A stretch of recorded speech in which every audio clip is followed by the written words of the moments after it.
Twilight hermit অর্ডারের রহস্যময় leader ওখানে চুপচাপ বসে থাকতে ভালোবাসত। সে নীরবে সবাইকে কথা বলতে দেখত। সে একবার কিছু করার ইচ্ছে প্রকাশ করলে পুরো ব্যাপারটা খুব দ্রুত সবার সম্মতিতে পৌঁছে যেত।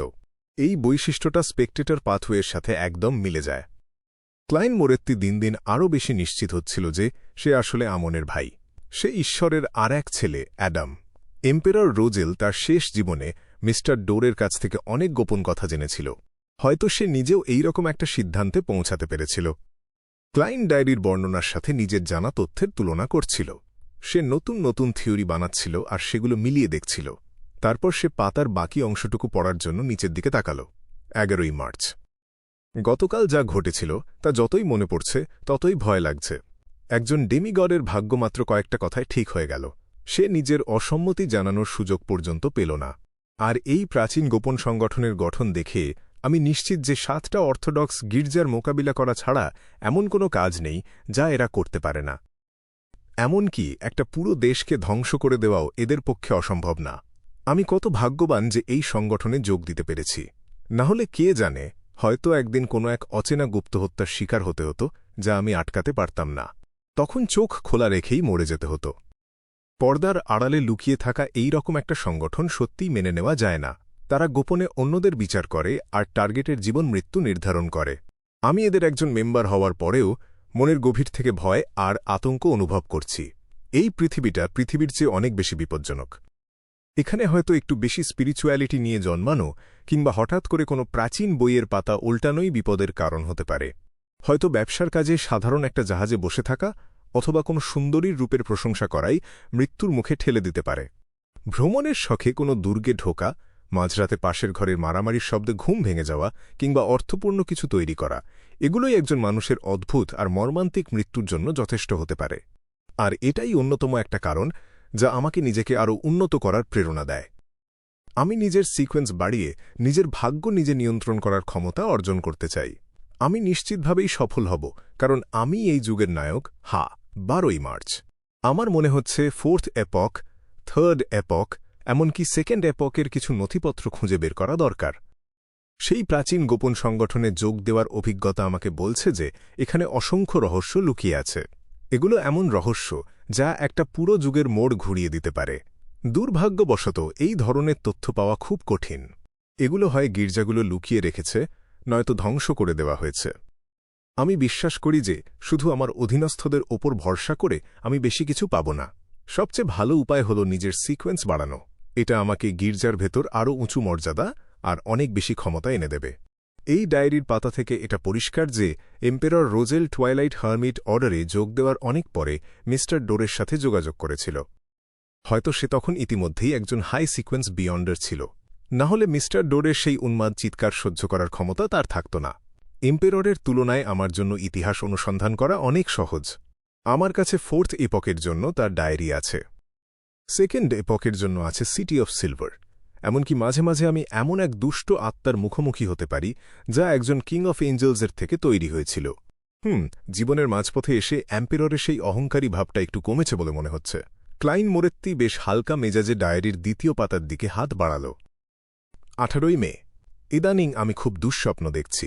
আমি স্বপ্নে দেখি যে আমি একটা প্রাচীন রূপলি ধূসর বর্ম পরে একটা পাহাড়ের চূড়ায় বসে আছি। আমার সামনে শুধু নীরবতা আর নিচে একটা অতল কালো কুয়াশা। সেটা পচন আর মন্দের তীব্রতায় ভরা ছিল। সেটার দিকে শুধু তাকানোই আমাকে প্রভাবিত করার জন্য যথেষ্ট ছিল। শেষের দিকে আমি যখন সেই অতল গহ্বরের দিকে নজর রাখছিলাম, তখন আমার মুখে কুচকুচে কালো রঙের জটিল নকশা ফুটে উঠছিল। আমার চামড়া শক্ত হয়ে যাচ্ছিল আর মনে হচ্ছিল কোনো আঠালো তরল আমার সারা শরীরে বয়ে যাচ্ছে। আমার চোখ দুটো পুরোপুরি তাদের চেতনা হারিয়ে ফেলছিল। ওটা ছিল অ্যাবিসের একটা প্রতিফলন। ওটা সেই অ্যাবিসের প্রতিফলন যা আমি গত মাসে দেখেছিলাম আর ভেতরে ঢোকার চেষ্টা করেছিলাম। এই দুঃস্বপ্নটা যত ঘন ঘন আসছে, আমি বুঝতে পারছি যে আমার মধ্যে উগ্র চিন্তাভাবনা খুব সাধারণ ব্যাপার হয়ে উঠছে। মাঝে মাঝে মার খাওয়ার রাগ থেকে আমার মনে হয় যে আমি আমার টার্গেটের হাত পা ছিঁড়ে ফেলি। তাছাড়া আমার পিঠে গাঢ় লাল রঙের গুটি গজিয়ে উঠছে।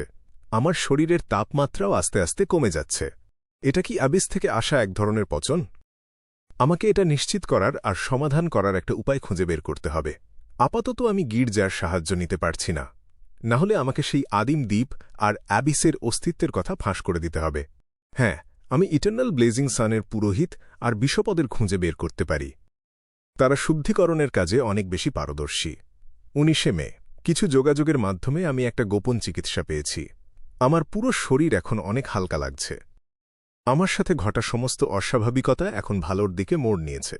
আমার আনন্দের মাঝেই একটা সমস্যার কথা মাথায় এলো। আমি শুধু অ্যাবিসের সীমানাটা ঘুরে দেখেছিলাম, কোনো উঁচু স্তরের ডেভিলসের সাথে যোগাযোগ না করেই। এমনকি ব্ল্যাক কিং জাহাজে আমার কাছে এমন একটা বস্তু ছিল যা এই পচন ঠেকাতে পারত। তাও আমি অজান্তেই প্রভাবিত হয়ে পড়েছিলাম, আর পচনের লক্ষণ দেখা দিয়েছিল। সেই ক্রিমিনাল পাথওয়ের বিয়ন্ডার, যারা মাঝে মাঝেই উঁচু স্তরের ডেভিলসদের উদ্দেশ্যে উৎসর্গ করে, তাদের পচন নিশ্চয়ই আরও অনেক খারাপ হয়। সময়ের সাথে সাথে ওটা হয়তো আর নিরাময় করা যায় না। তখন তাদের শরীর আর আভা দুটোই পুরোপুরি ধ্বংস করে ফেলা ছাড়া উপায় থাকে না।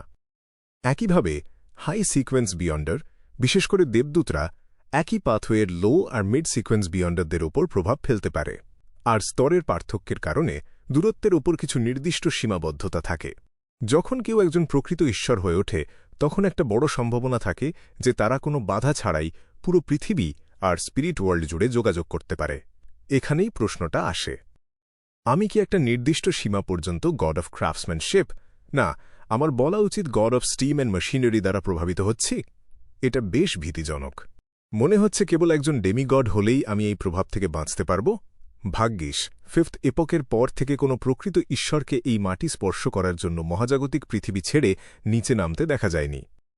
একইভাবে যেসব পাথওয়েতে কোনো প্রকৃত ঈশ্বর নেই, সেখানে এই ধরনের গুরুতর সমস্যা হয় না। 20 মে কিছুদিন বিষণ্ণ থাকার পর আমি আবার সামাজিক জীবনে ফিরে এসেছি। ধুর, সেই শয়তানগুলো গোপনে আমাকে নিয়ে উপহাস করছিল। তারা বলছিল যে আমার ইদানিং বাইরে না আসার কারণ নাকি আমি অতিরিক্ত আমোদ প্রমোদ করে দুর্বল হয়ে পড়েছি, শুধু এই জন্য যে দুঃস্বপ্নের কারণে কম ঘুম হওয়ায় আমার চোখের নিচের কালো দাগগুলো একটু বেশি স্পষ্ট দেখাচ্ছিল। হে, আমি তাদের বোঝাতে চাই যে মানুষের প্রতিভার পার্থক্য আসলে কাকে বলে। আমি ভাবছি একজন লো বা মিড সিকোয়েন্স বিয়ন্ডারের ওপর একজন দেবদূতের প্রভাব কেমন হয়। অনেক দূর থেকে কি উন্মাদনার ফিসফিসানি ভেসে আসে? স্বয়ংক্রিয়ভাবে এক ধরনের আকর্ষণ তৈরি হয়? যেখানেই হোক না কেন, যতক্ষণ কারো সম্মানসূচক নাম জপ করা হবে, ততক্ষণ কি সেই ঈশ্বরের উত্তর দেওয়ার ক্ষমতা থাকবে? একে অপরের সাথে দেখা হলে এটা কি সরাসরি অন্য বিয়ন্ডার ক্যারেক্টারিস্টিকের দখল আর ক্ষয় ঘটিয়ে দেয়? যদি এই সবই সম্ভব হয়, তবে তা একটা ছোটখাটো দেবতার সমতুল্য। আশ্চর্যের কিছু নেই যে 2nd এপকের দেবদূতদের অধীনস্থ দেবতা বলা হতো। ক্লাইনের মনে হাজারটা চিন্তা খেলে গেল। সে শেষ ডায়েরির পাতাটা পড়ার জন্য হাতের পাতাটা উল্টাল। 12 অক্টোবর এডওয়ার্ডস আমার কাছে ছুটে এসে বলল যে তার একজন নাইট একটা অদ্ভুত চ্যাপেল খুঁজে পেয়েছে। এটা হয়তো 4th এপকের আগের কোনো বিশ্বাসের সাথে সম্পর্কিত।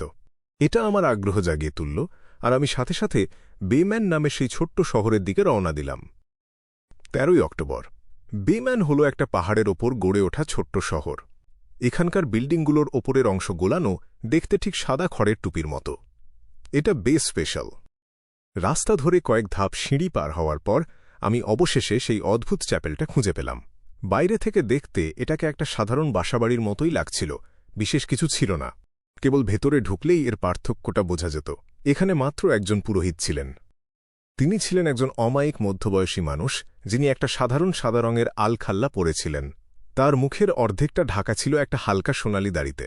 তার হালকা রঙের চোখ দুটো ছিল বাচ্চার মতো, একদম পরিষ্কার। তিনি দাবি করলেন যে এই জায়গাটা হল ক্রিয়েটরের একটা মন্দির। যে কোনো প্রজাতির যে কোনো প্রাণী, যে কোনো দেবতার যে কোনো বিশ্বাসী এখানে প্রবেশ করতে পারত।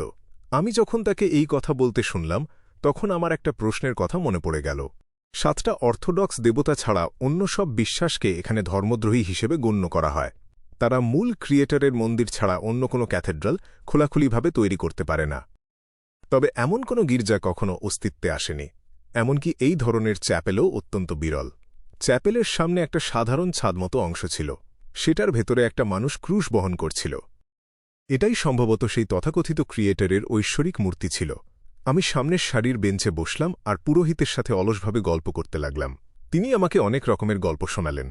তিনি বললেন, মানুষ যখন প্রথম জন্ম নিয়েছিল, তখন আকাশ, স্থল আর সমুদ্র শাসন করত সব রকমের পাগল আর রক্তপিপাসু দানবেরা।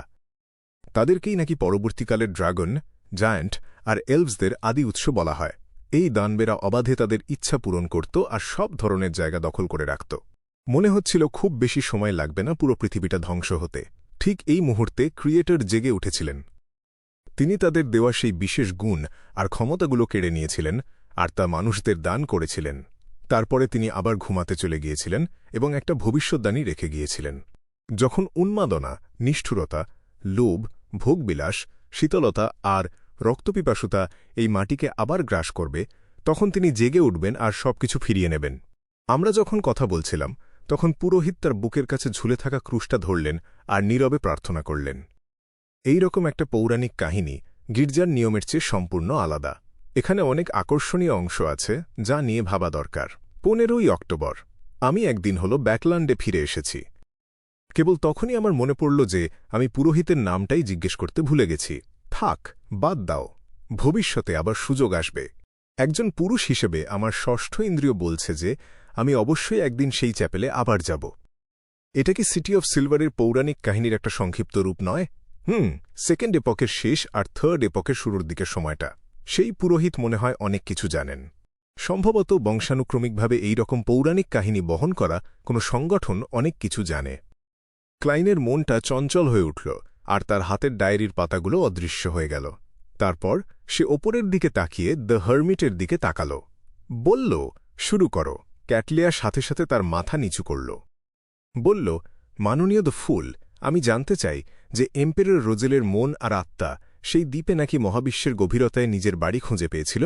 সেই দ্বীপ, সেই আদিম দ্বীপ যা গ্রিমের মৃত্যুর কারণ হয়েছিল আর এম্পেররকে স্তব্ধ করে দিয়েছিল। দেখে মনে হচ্ছে এম্পেরর তার জীবনের শেষের দিকে ওই দ্বীপটাকে খুব গুরুত্ব দিয়েছিল। এমনকি কুইন মিস্টিক বার্নাডেটও এটা খেয়াল করেছিল। মহাবিশ্বের গভীরতা বলতে কি বোঝায়? অ্যাস্ট্রাল ওয়ার্ল্ড নাকি অন্য কোনো গ্রহ? এম্পেররের এমন অনেক কিছু আছে যা তার যুগকে ছাড়িয়ে যায়, তাই তার মেয়ে তাকে ভিন গ্রহের বাসিন্দা বলে সন্দেহ করছে। যদিও এটা একটু হাস্যকর শোনায়, তবুও এর পেছনে একটা যুক্তি আছে। সর্বোপরি গবেষণা প্রমাণ করেছে যে এটি একটি গ্রহ, সূর্য একটি নক্ষত্র, আর এর বাইরে রয়েছে অন্তহীন মহাবিশ্ব, অগণিত নক্ষত্রখচিত একটি গ্যালাক্সি। আমি কিভাবে উত্তর দেব? আমি তো তাকে ট্রান্সমিগ্রেশনের কথা বলতে পারি না, তবে এমনও না যে আমি কিছুই বলতে পারব না। ক্লাইন মোরেত্তি কিছুক্ষণের জন্য চিন্তা করল, তারপর মৃদু হেসে মাথা নাড়ল। সে বলল, দুটোর কোনোটিই নয়।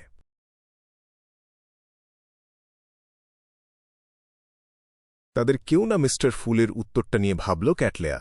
হঠাৎ তার মনে হল এই প্রশ্নের আসল মানেটা সে ধরতে পারল না।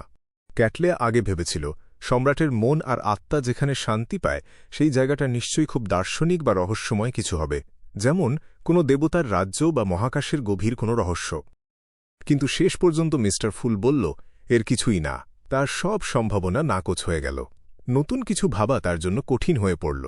অড্রে হল মনে মনে ভাবল, মিস্টার ফুল আসলে কি বোঝাতে চাইল সেটা হয়তো আমার বোঝা দরকার নেই। তবে মিস্টার ফুল অন্য কোনো উত্তরের দিকে ইঙ্গিত করছিল। আমি যে বুঝি না তাতে কিছু আসে যায় না। আমি শুধু তাদের মধ্যে যোগাযোগের একটা মাধ্যম। ক্যাটলেয়া ভেতরে ভেতরে দীর্ঘশ্বাস নিল এবং আন্তরিকভাবে মাথা নুয়ে প্রণাম করল। উত্তর দেওয়ার জন্য আপনাকে ধন্যবাদ, মিস্টার ফুল। ট্যারট ক্লাবের বাকি সদস্যরা এই প্রশ্ন আর উত্তর নিয়ে বেশ ধন্দে পড়ল। তারা বুঝতে পারল অড্রে হল কেন এই প্রশ্নটা করেছে এবং মানসিক বা আধ্যাত্মিক শান্তির মানে কি, কিন্তু দ্বীপ বা মহাকাশের গভীরতার সাথে এর কোনো মিল খুঁজে পেল না। তাই প্রত্যেকে নিজের মতো করে ব্যাখ্যা দেওয়ার চেষ্টা করল। তবে সবারই মনে হল তাদের অনুমান সত্য থেকে অনেক দূরে। ফর্সওয়াল মনের অজান্তেই ভেবে নিল দ্বীপটা মানে সেই নারী যাকে সম্রাট সবচেয়ে বেশি ভালোবাসতেন, আর মহাকাশের গভীরতা মানে সম্রাটের শেষ জীবনের সেই সময় যখন সে তার প্রিয় সি অফ স্টার্সের দিকে তাকিয়ে থাকত। অড্রে হল মনে করল দ্বীপ মানে মনোবিজ্ঞানে বর্ণিত নিজের দ্বীপ।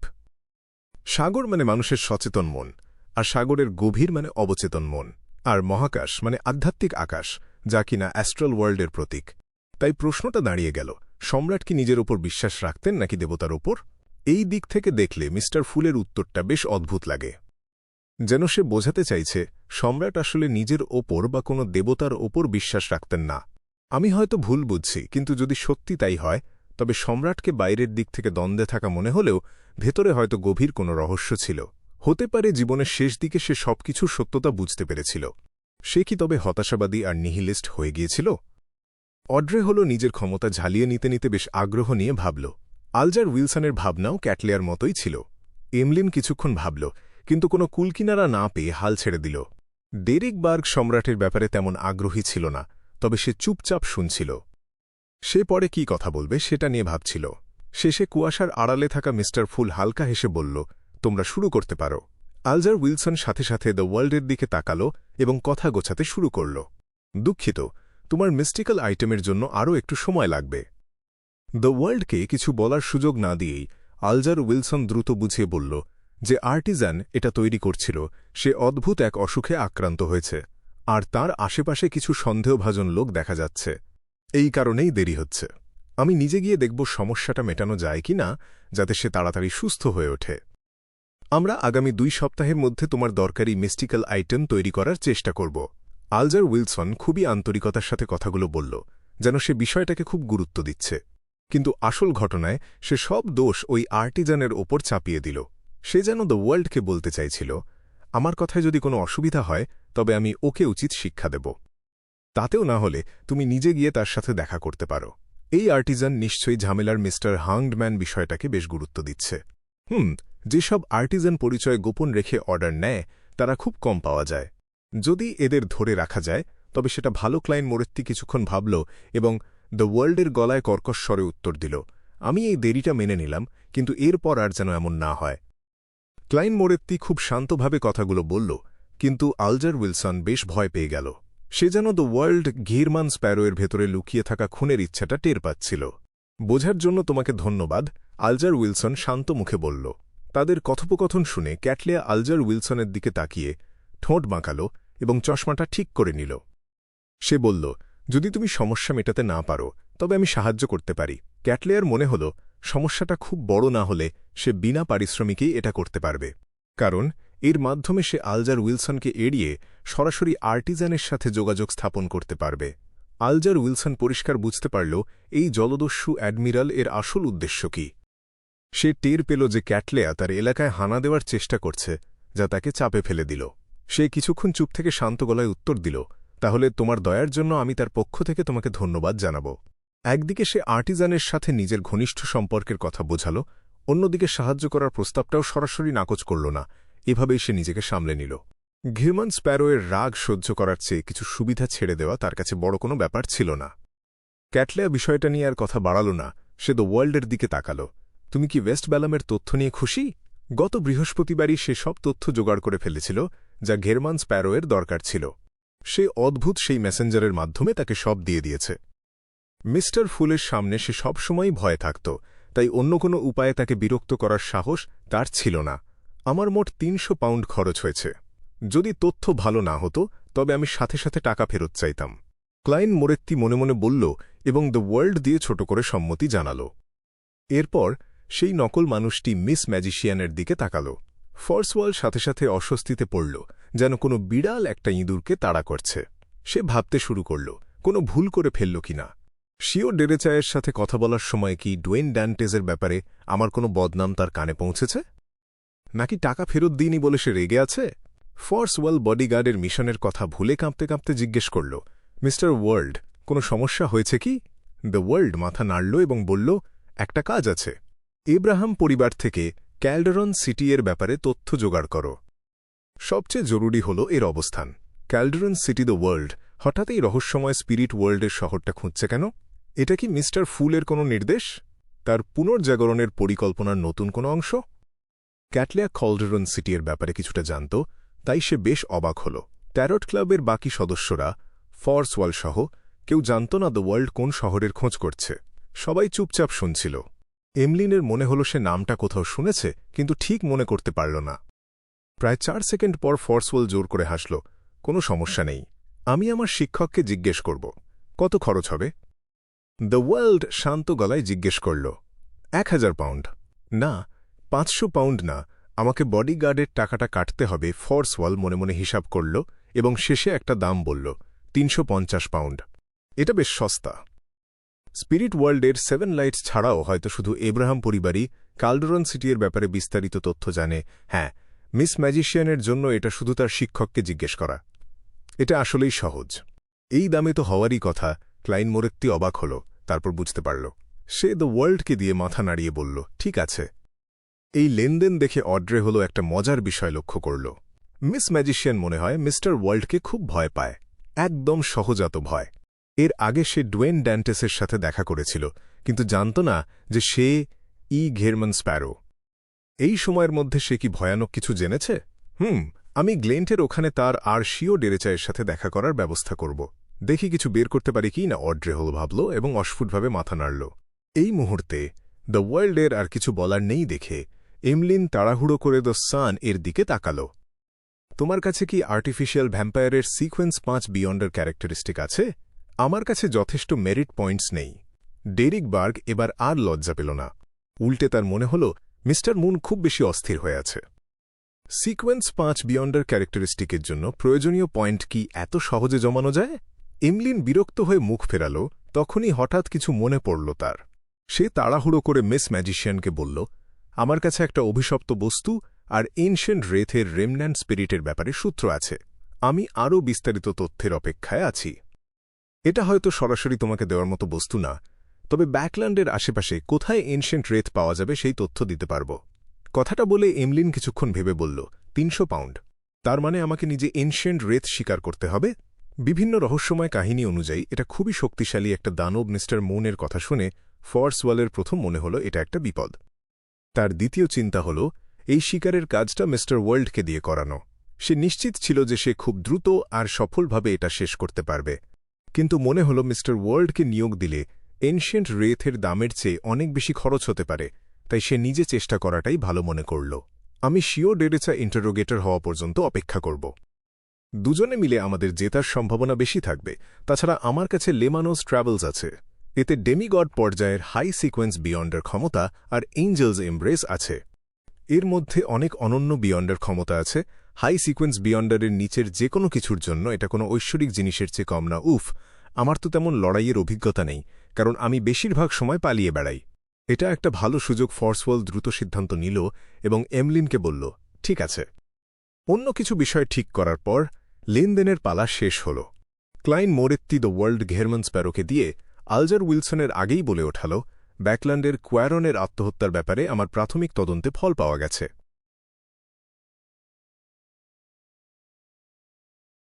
কোয়ারনের আত্মহত্যা নিয়ে সবচেয়ে বেশি আগ্রহী ছিল মিস জাস্টিস, কিন্তু সে অনেক আগেই লক্ষ্য করল যে এই কেসটা নিয়ে ফর্সের সামান্য আগ্রহ আছে।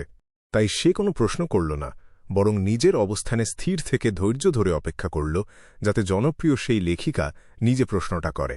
কিছু সেকেন্ড পরেই ফর্স দ্য ওয়ার্ল্ডের সামনে টেবিলের কিনারার দিকে তাকিয়ে দ্বিধার সাথে জিজ্ঞেস করল, সত্যিটা কি? ক্লাইন মোরেত্তি আগেই ঠিক করে রেখেছিল সে কি বলবে, তাই কোনো দ্বিধা ছাড়াই সে দ্য ওয়ার্ল্ডকে দিয়ে বলাল, এর পেছনে আসল মাস্টারমাইন্ড হল রাজপরিবারের পরামর্শদাতা ভিন রাম্বিস। সম্ভবত তার আর একটা পরিচয় আছে, সে সাইকোলজি অ্যালকেমিস্টসের একজন কাউন্সিলর। প্রথম বাক্যটা শোনার সাথে সাথেই অড্রে হল এর মাথায় একজন ভদ্র এবং বয়স্ক মানুষের ছবি ভেসে উঠল। এই মানুষটা সম্ভ্রান্ত পরিবার থেকে এসেছে। সে বার্থ ইউনিভার্সিটি থেকে গ্র্যাজুয়েশন করেছে এবং তার অগাধ জ্ঞান ও তীক্ষ্ণ অন্তর্দৃষ্টি আছে। সে 1 দশকেরও বেশি সময় ধরে রাজপরিবারের পরামর্শদাতা হিসেবে কাজ করছে এবং সবাই তাকে একজন ভালো মানুষ, পণ্ডিত এবং ভদ্রলোক হিসেবে চেনে। অড্রে হল আগে সন্দেহ করেছিল কোয়ারনের আত্মহত্যা হয়তো রাজপরিবারের প্ররোচনায় হয়েছে, কিন্তু সে কখনোই ভাবেনি যে মাস্টারমাইন্ড হবে সেই হাস্যোজ্জ্বল, দয়ালু এবং রসিক ভিন রাম্বেস। যখন দ্য ওয়ার্ল্ড সেই মানুষটার আর একটা পরিচয়ের কথা ঘোষণা করল, অড্রে হল নিজের বিস্ময় আর উদ্বেগ লুকাতে পারল না। ভিন রাম্বিস একজন বিয়ন্ডার, সে সাইকোলজি অ্যালকেমিস্টসের একজন কাউন্সিলর, এর মানে সে একজন ডেমিগড হতে পারে। আমি তাকে কতবার দেখেছি, কিন্তু কখনোই তাকে রহস্যময় এই জগতের সাথে মেলাতে পারিনি। আমি সবসময় তাকে শুধু একজন জ্ঞানী পণ্ডিত হিসেবেই দেখেছি। যদি মিস্টার ওয়ার্ল্ড তদন্ত করতে গিয়ে ভুল না করে থাকে, তবে এটা আমার কাছে অবিশ্বাস্য। সেই ভিন রাম্বিস যে বাইরে খুব সাহায্যকারী হিসেবে পরিচিত, সে কিভাবে একটা জীবনকে এতটা গুরুত্বহীনভাবে নিল?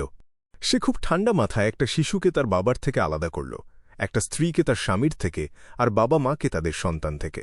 সে সাধারণত নিজেকে খুব মার্জিত আর স্নেহময় হিসেবে তুলে ধরে। রাজনীতি আমার কল্পনার চেয়েও অনেক নোংরা। রাজপরিবারের অবস্থাও তাই। কথা বলতে গেলে আমি সাইকোলজি অ্যালকেমিস্টসের কোনো কাউন্সিলরের সাথে আজ পর্যন্ত দেখা করিনি। তাদের উচ্চ পর্যায়ের কারো সাথে আমার কখনোই যোগাযোগ হয়নি। আমি ভাবতেই পারিনি যে এই গোপন সংগঠনটি অরোরা অর্ডার বা নিউমিনাস এপিস্কোপেটের মতো কাল্ট থেকে আলাদা কিছু না। আমাদের ট্যারোট ক্লাব বরং অনেক ভালো, মিস্টার। ফুল সবসময় শয়তান বা মন্দ ঈশ্বরদের পরিকল্পনাকে বাধা দেয়। অড্রে হল যখন এসব ভাবছিল, আলজার উইলসন ঠিকই ব্যাকল্যান্ডের রাজনীতির অস্থিরতা টের পাচ্ছিল। সে বুঝতে পারল বিভিন্ন পক্ষ একে অপরের সাথে জড়িত এবং এখানে অনেক রহস্য আছে। এগুলো সব মিলে একটা বিশাল বিস্ফোরক ড্রামের মতো, যা যে কোনো সময় ফেটে যেতে পারে। অভিজাত শ্রেণী, রাজপরিবার, church of Storms, church of Evernight, church of Steam, নতুন ধনী শ্রেণী, সাধারণ মানুষ যারা খুব কষ্টে জীবন চালাচ্ছে, আর একেবারে নিম্নবিত্তরা যারা অমানসিক জীবন কাটায়। যুগের পরিবর্তনটা খুব স্পষ্ট। আমি এটা একেবারেই বুঝতে পারিনি। আমি শুধু কিল্যাঙ্গোসের কথা আর তার দেখানো প্রমাণগুলোকে বিশ্বাস করেছিলাম। এমন একটা যুগ আসতে চলেছে যেখানে পুরনো ঈশ্বররা হারিয়ে যাবে এবং নতুন ঈশ্বরদের উত্থান ঘটবে। ইতিহাসের স্রোত অপ্রতিরোধ্য গতিতে গর্জন করছে। আলজার উইলসন নীরবে দীর্ঘশ্বাস ফেলল, যেন সে দেখতে পাচ্ছিল সেই লম্বা গথিক বেল টাওয়ার আর তার গায়ে ঝোলানো বেল অফ অর্ডার। আর সেই বিখ্যাত ল্যান্ডমার্কের চারপাশে বাতাসের ঘূর্ণি তৈরি হচ্ছিল। মনে হচ্ছিল ঘূর্ণিঝড় তৈরির জন্য সব শক্তি একত্রিত হচ্ছে। হঠাৎ আলজার উইলসনের মাথায় একটা তত্ত্ব আসল। যা উঠে আসছে তা হয়তো নতুন কোনো ঈশ্বর নয়, বরং অনেক দূরের কোনো অতীত থেকে আসা প্রাচীন এক ঈশ্বর। সে অবচেতনভাবেই টেবিলের শেষ প্রান্তে মিস্টার ফুলের বসার জায়গার দিকে একবার তাকাল, তারপর দ্রুত চোখ ফিরিয়ে নিল। সে নিজের মনের অস্থিরতাকে দমিয়ে রাখতে পারল না। সেই মুহূর্তে তার মনে হল তার সব উচ্চাকাঙ্ক্ষা আর লক্ষ্য খুব তুচ্ছ। সে শুধু চার্চ অফ স্টর্মসের আর্চবিশপ বা একজন সেন্ট হতে চেয়েছিল। এই অবস্থানে থাকলে সে দুনিয়াতে ক্ষমতা পাবে এবং গোপনে অনেক কিছু পরিচালনা করতে পারবে। যেহেতু পুরনো ঈশ্বররা হারিয়ে যাচ্ছে আর নতুন ঈশ্বররা জেগে উঠছে, মিস্টার ফুল তার অ্যাস্ট্রাল ওয়ার্ল্ডের সিংহাসনে ফিরে আসবেন। তাহলে আমি কেন একজন এঞ্জেল হওয়ার কথা ভাবছি না? শুধুমাত্র এই পর্যায়ে পৌঁছালেই আমি আমার অস্তিত্বে একটা গুণগত পরিবর্তন আনতে পারব। আমি অনেক বছর বেঁচে থাকতে পারব। একমাত্র তখনই আমি মানুষের ওপর কর্তৃত্ব করতে পারব এবং বড় কোনো সংগঠন পরিচালনা করতে পারব। আমি দুনিয়ার ওপর ক্ষমতা দেখাব। এসব চিন্তা তার মাথায় ঝিলিক মারল, আর আলজার উইলসন খুব সামান্য কাঁপল। তার হৃদয়ে উত্তেজনার ঢেউ খেলছিল। যখন ক্যাটলিয়া গত 2 মাসের জন্য কুইন মিস্টিকের অবস্থানের কথা চিন্তা করল, সে বুঝতে পারল যে তিনি তার বেশিরভাগ সময় ব্যাকল্যান্ড এই কাটিয়েছেন। ব্যাকল্যান্ড কি কিছু ঘটতে যাচ্ছে? আমি পরের বার যখন চিঠি লিখব তখন এটা জিজ্ঞেস করতে পারি। আমি ভাবছি হার ম্যাজেস্টি কি উত্তর দেবেন। ক্যাটেলিয়া তার নাকের উপর ভারী চশমাটা ঠিক করল এবং মিস জাস্টিস সহ ব্যাকল্যান্ড থেকে আসা সদস্যদের দিকে একবার তাকাল। ফর্স কোয়ারনের আত্মহত্যার কেসটার কিছু খুঁটিনাটি জানত। সে জানত যে ভুক্তভোগী পুরো সময়টা নিজের ইচ্ছায় কাজ করেছে এবং কেউ তাকে নিয়ন্ত্রণ করেনি। সে এও জানত যে প্রত্যক্ষদর্শীরা পুরোপুরি বিশ্বাস করে যে সবকিছু ডোয়াইন দান্তেসের কাজের ফল। এই ঘটনার সাথে বাস্তব পরিস্থিতির তুলনা করে সাইকোলজি অ্যালকেমিস্টস এর কাউন্সিলরের প্রতি তার মনে গভীর ভয়ের সৃষ্টি হল। সে কখনোই চায় না যে কোনোদিন সে জানতে পারে তার চিন্তা বা শখগুলো আসলে অন্য কারো হাতের পুতুল হওয়ার ফল। এভাবে পুতুল হওয়ার সাথে পার্থক্য কি? সাইকোলজি পাথওয়ের একজন হাই সিকোয়েন্স বিয়ন্ডার সত্যিই ভয়ঙ্কর, তবে এটা লেখার জন্য খুব ভালো একটা ম্যাটেরিয়াল। বর্তমানে সাইকোলজি বা মনোবিজ্ঞানে সম্মোহন বা হিপনোসিস আছে। আমার পরের বইতে আমি একটা অসুস্থ মেয়ের গল্প লিখব যে একটা ছেলেকে পছন্দ করে। সে হিপনোসিস ব্যবহার করে ছেলেটাকে তার প্রেমে ফেলবে। গল্পের ক্লাইম্যাক্স হবে তখন যখন সে বুঝতে পারবে যে ছেলেটা আসলে একজন মাস্টার হিপনোটিস্ট। ফর্সের মুখ হা হয়ে গেল, তারপর সে আবার মুখ বন্ধ করল। ভিন রাম্বিস সম্পর্কে সে আর কিছু জিজ্ঞেস করল না, কারণ সে লোকটাকে একেবারেই চেনে না। ক্লাইন মোরেত্তি ভিন রাম্বিসের কথা মূলত মিস জাস্টিসকে সতর্ক করার জন্য বলেছিল। সে চেয়েছিল অড্রে হল যেন সতর্ক থাকে এবং সাইকোলজি অ্যালকেমিস্টস এর এই কাউন্সিলরকে সাবধানে এড়িয়ে চলে। এখন তার লক্ষ্য পূরণ হতে দেখে সে বলল, আর একটা ব্যাপার আছে, আমাকে কোনাস কিলগরের ওপর নজর রাখতে সাহায্য করো। সে MI9 এর ডেপুটি ডিরেক্টর। বাইরে থেকে দেখলে তাকে শুধু সিকোয়েন্স 5 বলে মনে হয়, কিন্তু আসলে সে ব্ল্যাক এম্পারার পাথওয়ের একজন ডেমিগড। তার আধ্যাত্মিক ইন্দ্রিয় খুব শক্তিশালী এবং সে খুব সহজেই বুঝতে পারে যে কেউ তার দিকে নজর রাখছে। কোনাস কিলগর অড্রে হল মনে মনে নামটা উচ্চারণ করল এবং বুঝতে পারল এই ভদ্রলোক সম্পর্কে তার কোনো ধারণাই নেই। হয় আমাদের সামাজিক বৃত্তে খুব কম মিল আছে, অথবা সে খুব নিচু প্রোফাইলে থাকে। সে এমন অনুষ্ঠানে খুব একটা আসে না। যদি সুযোগ পাই, কান্সকে জিজ্ঞেস করতে হবে। সে MI9 লোক। সে অবশ্যই তার এই ঊর্ধ্বতন কর্মকর্তা সম্পর্কে জানে। কোনাস একজন ডেমিগড হওয়া সত্ত্বেও নিজেকে সিকোয়েন্স 5 পরিচয় দিচ্ছে। এটা দেখে অড্রে হল আর অবাক হল না। তার দৃষ্টিতে গোয়েন্দা সংস্থার সদস্যদের জন্য এমনটা খুব স্বাভাবিক। আলজার উইলসন আর ক্যাটালিয়া কোনাস কিলগরের নাম কম বেশি শুনেছিল, তবে এই বিষয়ে তাদের গভীর কোনো জ্ঞান ছিল না। তাই তারা শুধু তাদের জানা তথ্যগুলো ঝালিয়ে নিল এবং মনে রাখল যে এই ব্যক্তিকে নিয়ে যে কোনো কিছু ঘটলে খুব সাবধানে থাকতে হবে। মিস্টার ওয়ার্ল্ডের আর কিছু বলার নেই দেখে ডেরিক বার্গ আর মিস্টার হ্যাংডম্যান এর উত্তরের অপেক্ষা করল না। সে বলল, আমি আবার একটা নতুন বন্ধু বানিয়েছি। সে কিছুক্ষণের জন্য থামল, তারপর আসল কথায় আসল। সে যেখানে পাহারা দেয় সেখানে পুরনো চিফের মাজার আছে। সে আমাকে বলল 6 মেম্বার কাউন্সিল এখনও মাটির নিচের দরজাটা খুলতে পারেনি, তবে মাজারের বাইরের পাথরের ফাটল দিয়ে প্রচুর অদ্ভুত গাছপালা গজাচ্ছে। সেগুলোকে দেখতে অনেকটা মানুষের চুলের মতো। 6 মেম্বার কাউন্সিলে 3 জন ডেমিগড আছে। এমনকি যদি কেউ অভিযানেও বাইরে থাকে এবং সিটি অফ সিলভারে না থাকে, বাকি 3 জন সম্ভবত কোনো শক্তিশালী সিল্ড আর্টিফ্যাক্ট নিয়ন্ত্রণ করে অথবা কোনো ইভিল স্পিরিটকে গ্রাজ করেছে যা তাদের ডেমিগডের সমান শক্তি দেয়। এতদিন ধরে চেষ্টা করার পরেও তারা পুরনো চিফের মাজারের প্রবেশপথ খুলতে পারল না। এর মানে সমস্যাটা অনেক গুরুতর। আর হঠাৎ করে মানুষের চুলের মতো গাছপালা গজাচ্ছে কেন? ক্লাইন মোরেত্তির মাথায় একটা প্রশ্নের পর আরেকটা প্রশ্ন আসতে শুরু করল, যখন সে অপেক্ষা করছিল দ্য হ্যাংড ম্যান কখন লিটল সানকে প্রশ্ন করবে। সে জানত আলজার উইলসন অবশ্যই প্রশ্ন করবে। আলজার উইলসন চুপচাপ শুনছিল। সে হালকা ভ্রু কুঁচকাল এবং তারপর কিছুটা শান্ত হল। অনেক ভেবে সে বলল, এছাড়া আর কোনো অস্বাভাবিক কিছু আছে কি? মাজার খোলার দায়িত্বে কি শেফার্ড এল্ডার লোভিয়া আছে? সে নয়। চিফ নিজেই সেখানে উপস্থিত আছে। বাকি 2 জন এল্ডারও আছে। ডেরিক বার্গ গম্ভীরভাবে উত্তর দিল, আপাতত অন্য কোনো অস্বাভাবিক কিছু নেই। আলজার উইলসন মাথা নাড়ল এবং বলল, খুব ভালো। বর্তমান অবস্থা বজায় রাখো। বেশি মানুষের সাথে যোগাযোগ করো। মাজারের যে কোনো পরিবর্তনের দিকে খেয়াল রেখো। প্রশংসা পেয়ে ডেরিক বার্গ খুব আগ্রহী হয়ে দ্রুত মাথা নাড়ল। আরও কয়েকটা কথা বলার পর তাদের মিটিংয়ের শেখার পর্বটা শুরু হল। ফর্স ভেবেছিল ফ্যারো মামিটা কি কাজে লাগে সেটা জিজ্ঞেস করবে, কিন্তু দ্য ওয়ার্ল্ডকে দেখে সে মুখ বন্ধ রাখল। মিটিং যখন শেষ হল, ক্লাইন মোরেত্তি রিয়েল ওয়ার্ল্ডে ফিরে এল। সে পানির কলটা খুলে মুখ আর হাত ধুয়ে নিল এবং ধৈর্য ধরে রাতের অপেক্ষায় রইল। রাত হলে সে একটা মিলিটারি এয়ারশিপে করে দেশি বের দিকে রওনা হবে, সাউদার্ন কন্টিনেন্ট, বেরেন্স হারবার। যখন গোল্ডেন ড্রিম ফগ সির দক্ষিণ দিকে যাচ্ছিল, ড্যানিটস মাত্র কয়েকদিনের মধ্যেই ওয়েস্ট ব্যালামের সবচেয়ে উত্তরের বন্দরে পৌঁছে গেল। সে গায়ে একটা গাঢ় রঙের ক্লোক জড়িয়ে নিল এবং সাথে একটা স্যুটকেস নিল। জামার ভেতরে সানব্রোচটা পরে নিল আর তার বুকের কাছে একটা আয়রন ব্ল্যাক বক্সিং গ্লাভ জড়িয়ে রাখল। সে বন্দরের রাস্তা দিয়ে হাঁটছিল এবং ঘামছিল। তার মনে হল সে এখন পুরোপুরি অস্ত্রশস্ত্রে সজ্জিত, আগের চেয়ে অনেক বেশি শক্তিশালী। বন্দর থেকে বের হয়ে ড্যানিটস 2 দিকে তাকাল এবং একটা ঘোড়ার গাড়ি থামানোর জন্য হাত বাড়াল। গাড়ির ড্রাইভার যখন তাকে দেখল, সে অস্পষ্ট কিছু একটা বলল। সে কি বলছে ড্যানিটস ফ্যালফেল করে তার দিকে তাকাল। কয়েক সেকেন্ড সময় লাগল তার একটা কথা মনে করতে। সে স্থানীয় ভাষার ডুটেনিজ একদমই জানে না। আর যখন সে ওয়েস্ট ব্যালামে এসেছিল, তখন তার ক্যাপ্টেন, যে অনেক ভাষায় কথা বলতে পারে, সে পুরো দলকে নেতৃত্ব দিচ্ছিল। তাই তার কোনো কিছু বুঝতে না পারার চিন্তা করতে হতো না।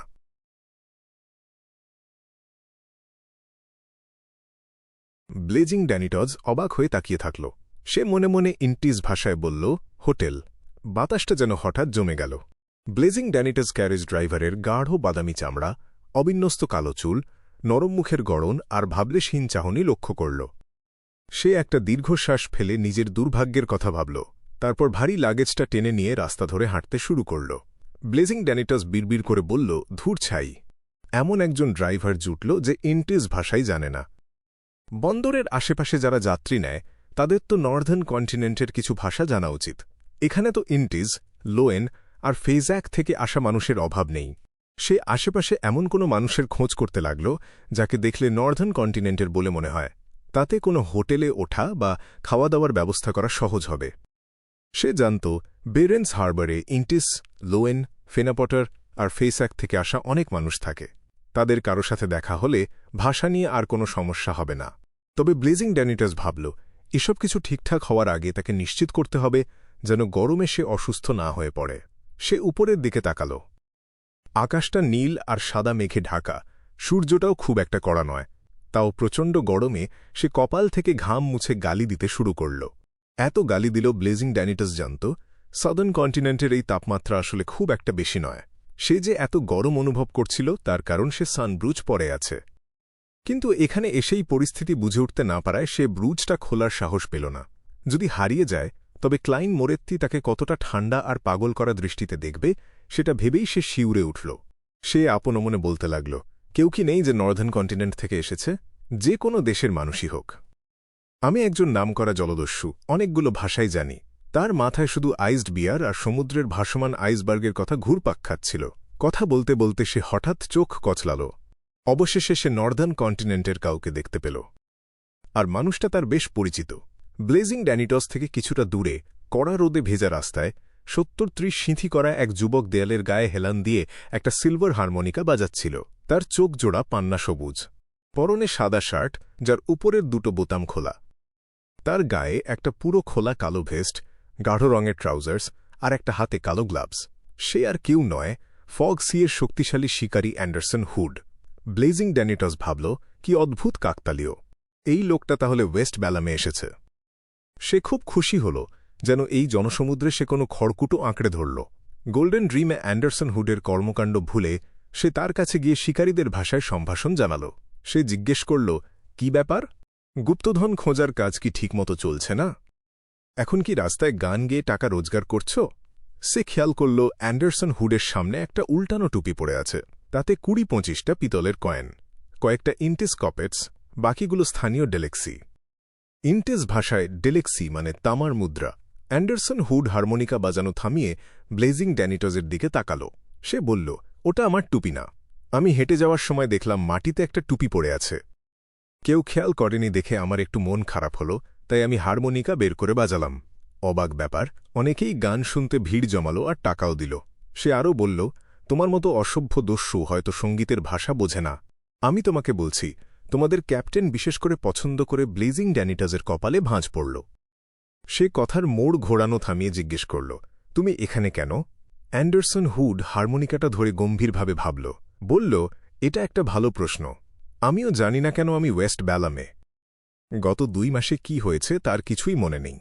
ব্লেজিং ড্যানিটস তাকে থামিয়ে দিতে চেয়েছিল, কিন্তু অ্যান্ডারসন হুড এর গম্ভীর মুখ দেখে সে শান্ত হল। সে কিছুটা ভেবে জিজ্ঞেস করল, তুমি কিছুই মনে করতে পারছ না? অ্যান্ডারসন হুড সিলভার হারমোনিকাটা সরিয়ে রাখল। সে নিচু হয়ে কয়েন ভর্তি টুপিটা তুলে পরিষ্কার করল।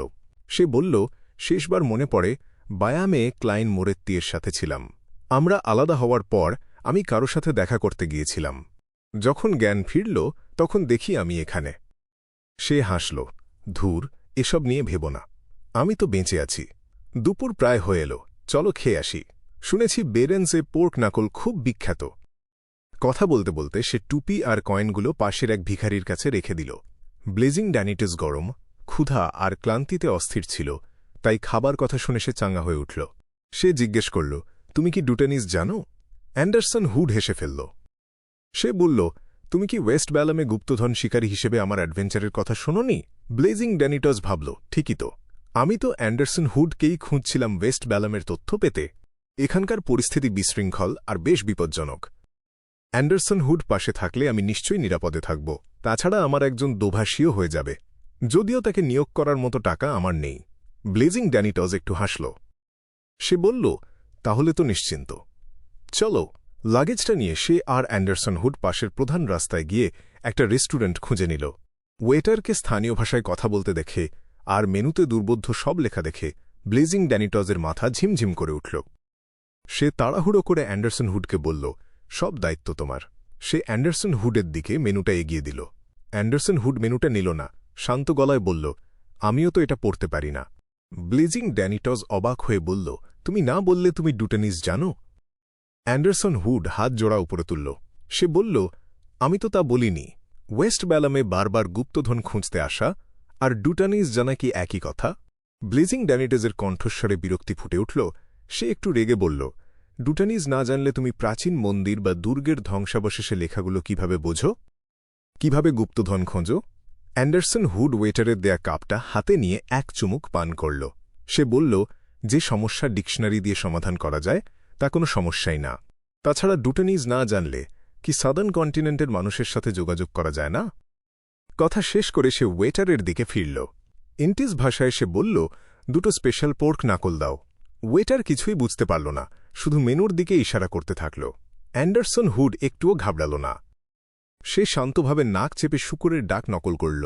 ওয়েটার প্রথমে চমকে গেল, তারপর যেন সব বুঝতে পারল।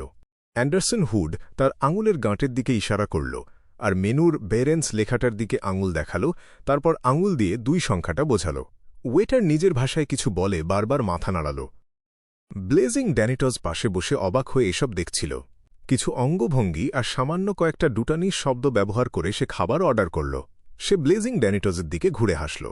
সে বলল, বুঝলে, এই পৃথিবীতে একটাই সাধারণ ভাষা আছে, সেটা হলো বডি ল্যাঙ্গুয়েজ।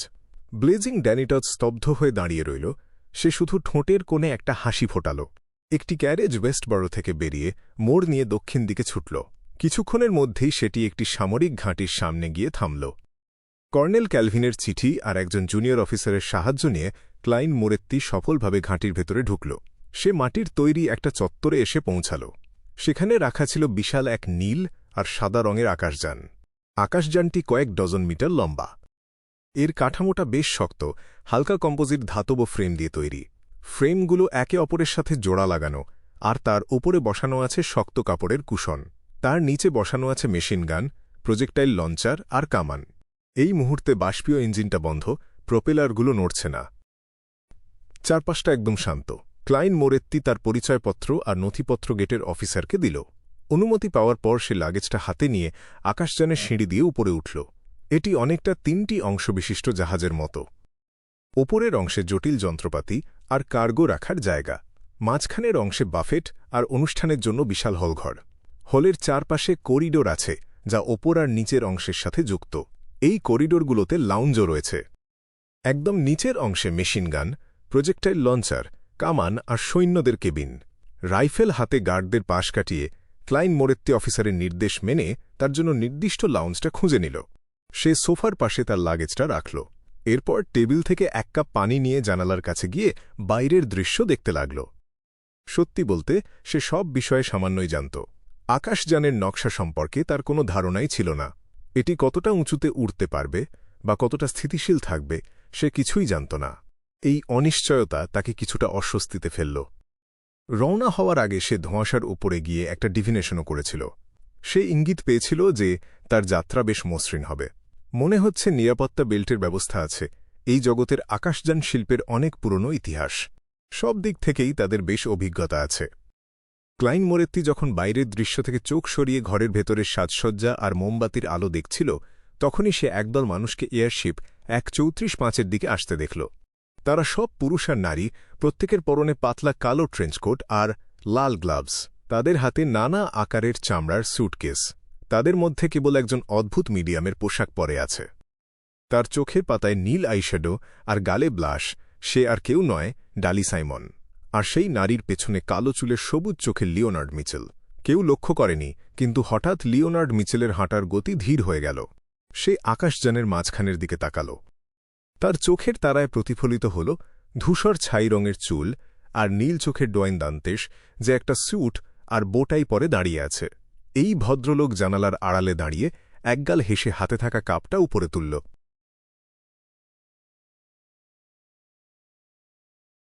লিওনার্দোর চেহারাটা এক মুহূর্তের জন্য জমে গেল, তারপর সে নিজেকে সামলে নিল। তার মনে পড়ল যে ডোয়াইন দান্তেশ সামরিক বাহিনীর সাথে কাজ করছে এবং ওয়েস্ট ব্যালামে কিছু আগ্নেয়াস্ত্র আর কামান বিক্রির প্রস্তুতি নিচ্ছে।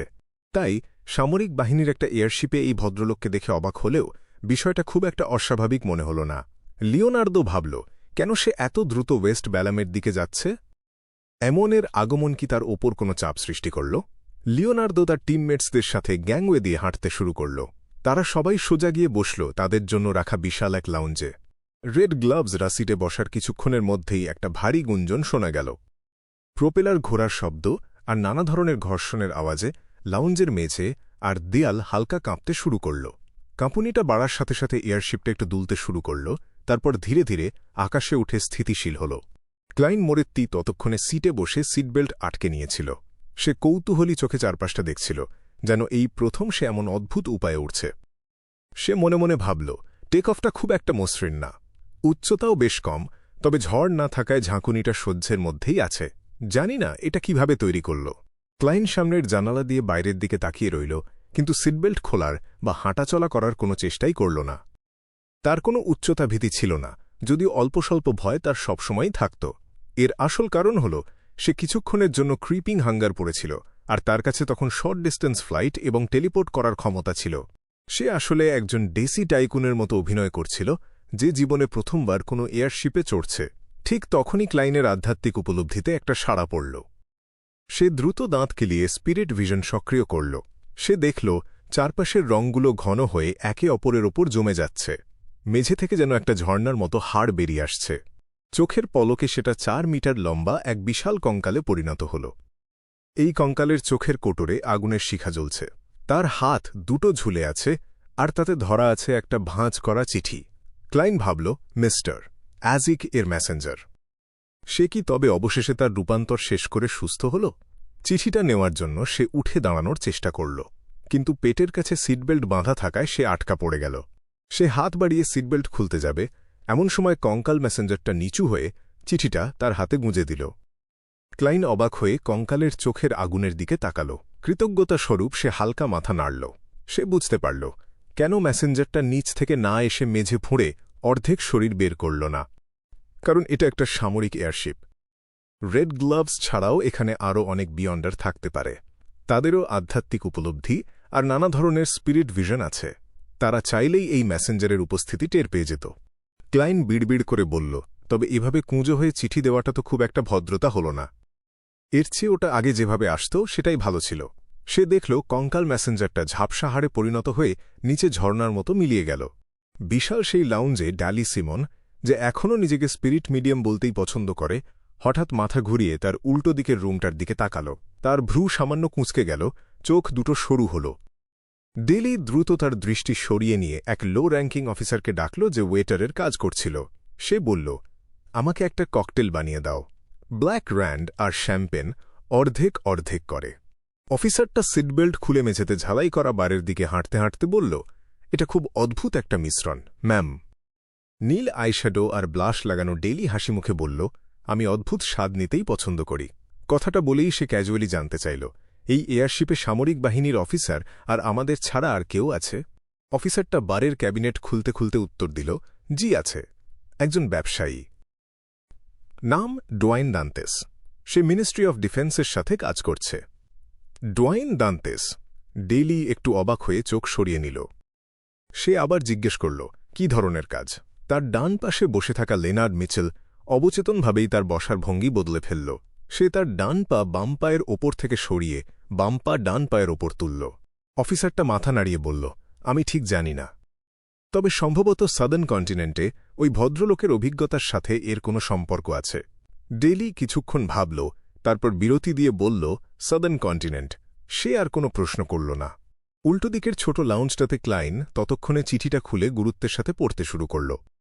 চিঠিটা সত্যি অ্যাজিক এগার্সের কাছ থেকেই এসেছে। সে লিখেছে, আগের অভিজ্ঞতাগুলোর কারণেই সে তার স্মৃতিগুলো নতুন করে ফিরে পাচ্ছে। স্মৃতিগুলো হজম করে সুস্থ হতে তাকে ঘুমিয়ে থাকতে হয়েছিল, তাই উত্তর দিতে দেরি হল। চিঠিটার শেষ দিকে পড়ে ক্লাইন স্বস্তির নিঃশ্বাস ফেলল। সে এখন বেশ ভালো মেজাজে আছে। স্পিরিট ওয়ার্ল্ড প্লান্ডারার সম্পর্কে অ্যাজিক লিখেছে, এটা বেশ চতুর আর দুর্লভ একটা প্রাণী।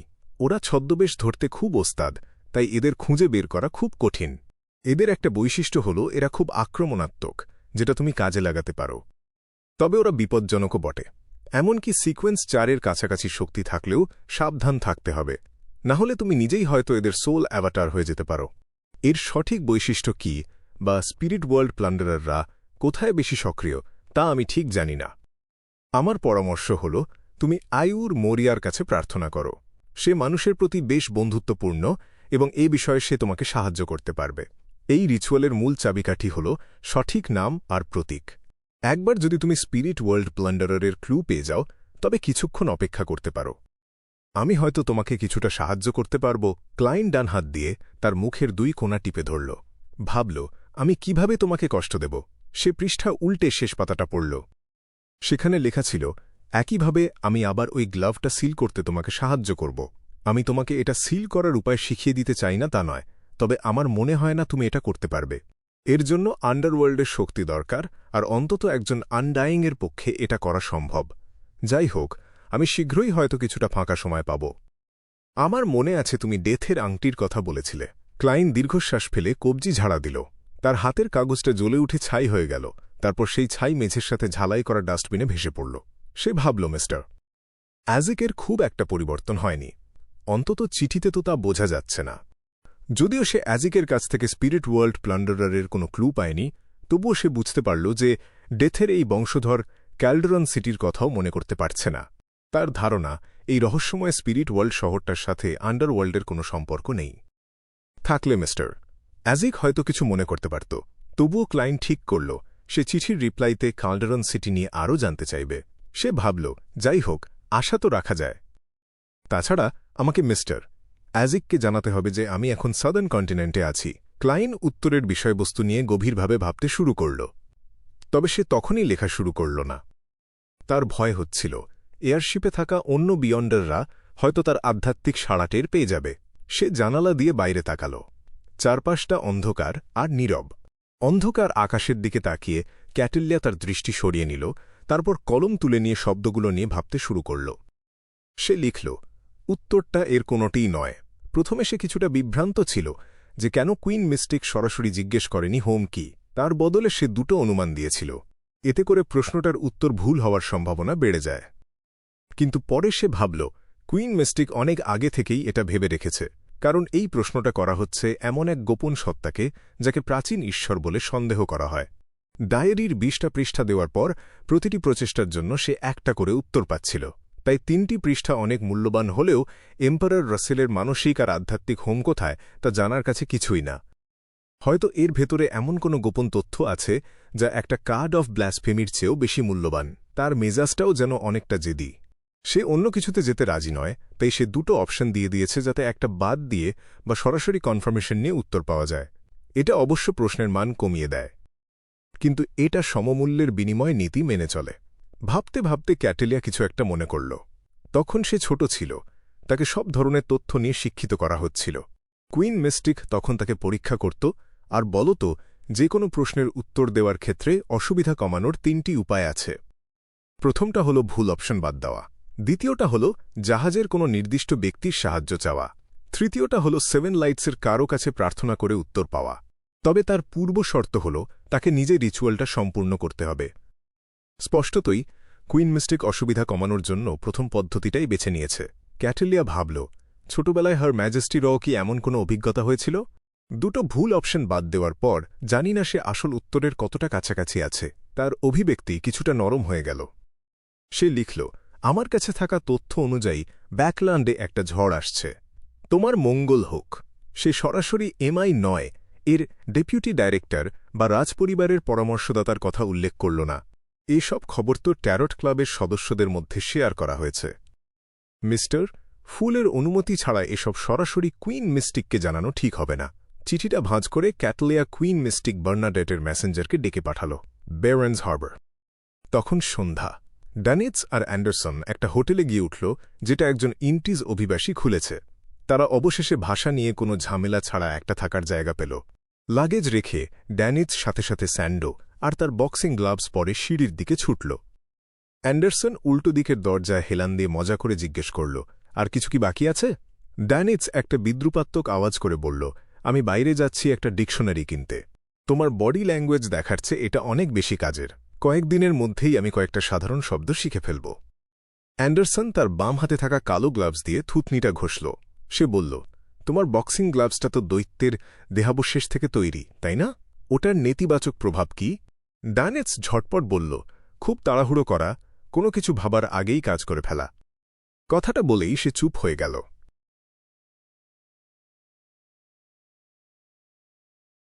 গভীর রাতে একটি বিশৃঙ্খল শহরে ডিকশনারি কেনা বেশ বিপজ্জনক।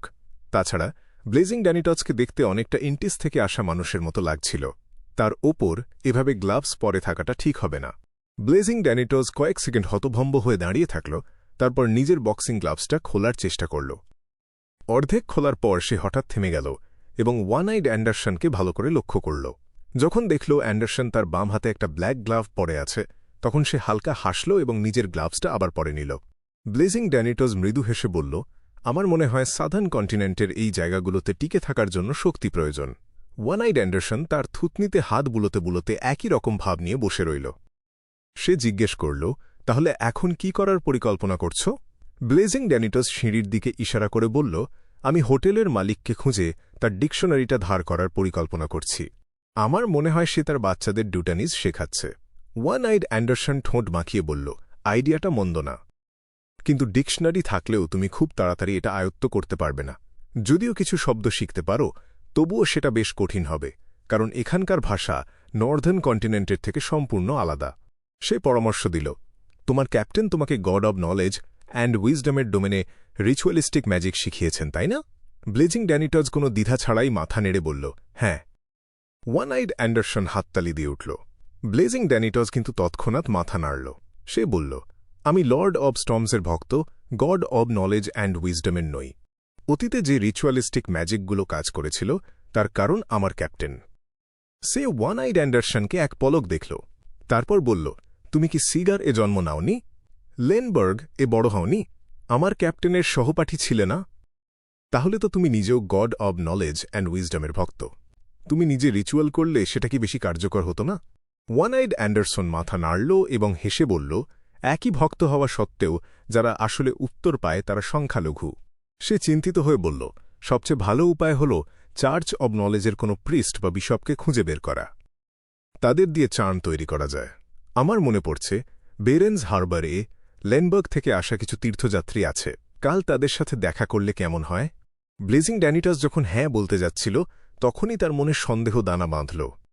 সে ভাবল, আমার কেন জানি মনে হচ্ছে তুমি কোনো মতলব করছ। ওয়ান আইড অ্যান্ডারসনের চেহারা মুহূর্তের মধ্যে জমে গেল। এয়ারশিপে ক্লাইন মোরেত্তি সিটবেল্ট বেঁধে তার গায়ের ওপর একটা কম্বল জড়িয়ে সিটে হেলান দিয়ে গভীর ঘুমে তলিয়ে গিয়েছিল। বাইরে তখন ঘুটঘুটে অন্ধকার। মাটি থেকে কোনো আলো আসছিল না, আর অনেক গতিতে চললেও দৃশ্যগুলো যেন খুব ধীরে বদলে যাচ্ছিল।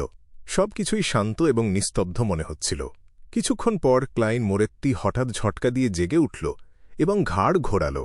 তার কাছেই ডেথ রাখা ছিল, আর সে প্রচুর পানি পান করেছিল। মূত্রাশয়ের চাপে তার ঘুম ভেঙে গেল। কম্বল সরিয়ে এবং সিটবেল্ট খুলে ক্লাইন মোরেত্তি মুখ ঢেকে হাই তুলল। সে লাউঞ্জ থেকে বেরিয়ে করিডোরের কোনায় থাকা ওয়াশরুমের দিকে হাঁটল। কাজ শেষে হাত ধুয়ে সে বেরিয়ে এল। লাউঞ্জে ঢুকতেই সে হঠাৎ একটা ছায়ামূর্তিকে দেখতে পেল। মূর্তিটি অন্ধকারের মাঝে দাঁড়িয়েছিল। সে কালো রোব পরেছিল, আর তার চোখের নিচে আইশ্যাডো এবং ব্লাশ লাগানো ছিল। এক পলক দেখলে মনে হতো কোনো মৃতদেহ থেকে ভেসে আসা ছায়া বা ভূত। বেলি সাইমন, ক্লাইন মোরেত্তি তাকে চিনতে পারল এবং তৎক্ষণাৎ ভয় পাওয়ার অভিনয় করল। বেলি সাইমন কয়েক কদম এগিয়ে ডোয়াইন দান্তেসের মুখের দিকে তাকাল। সে তার চোখের মাঝখানে দৃষ্টি স্থির রেখে ঠোঁট কুঁচকে হাসল। বেলি সাইমন বলল, তোমার চোখ আর চাহনি আমার এক বন্ধুর মতো, বিশেষ করে চোখগুলো। ক্লাইন মোরেত্তি হেসে সাথে সাথে উত্তর দিল, ম্যাডাম, যদি আমাদের লিঙ্গ পরিবর্তন হতো তবে কাউকে প্রলুব্ধ করার এটাই আদর্শ উপায় হতো। বেলি সাইমন চোখ না সরিয়ে খিলখিল করে হাসল। সে বলল, লিঙ্গ পরিবর্তনের কোনো প্রয়োজন নেই। লিঙ্গের পার্থক্য এসব কাজের সংজ্ঞাকে বদলে দেয় না।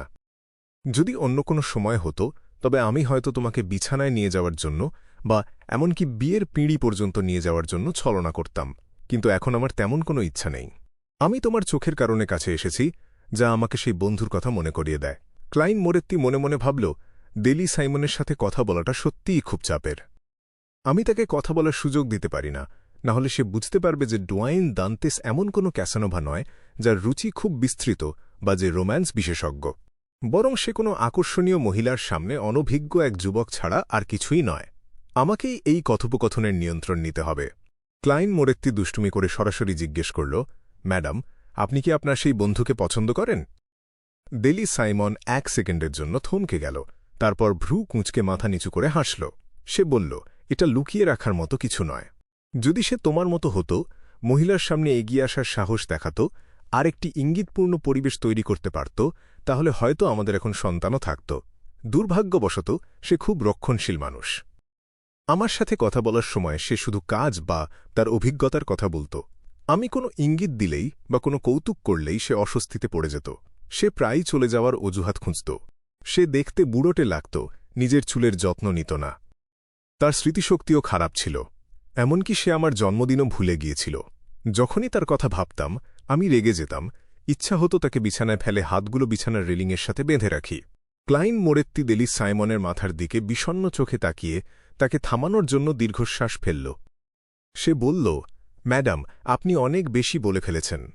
দেলি সাইমন মাথা তুলে আগের মতোই হেসে বলল, আমি ভেবেছিলাম তুমি এসব ব্যাপারে আরও গভীরে গিয়ে কথা বলতে পছন্দ করবে। ক্লাইন মোরেত্তি হালকা হাসল। সে বলল, তাহলে তুমি সেই চিন্তাগুলোকে কাজে রূপ দিলে না কেন?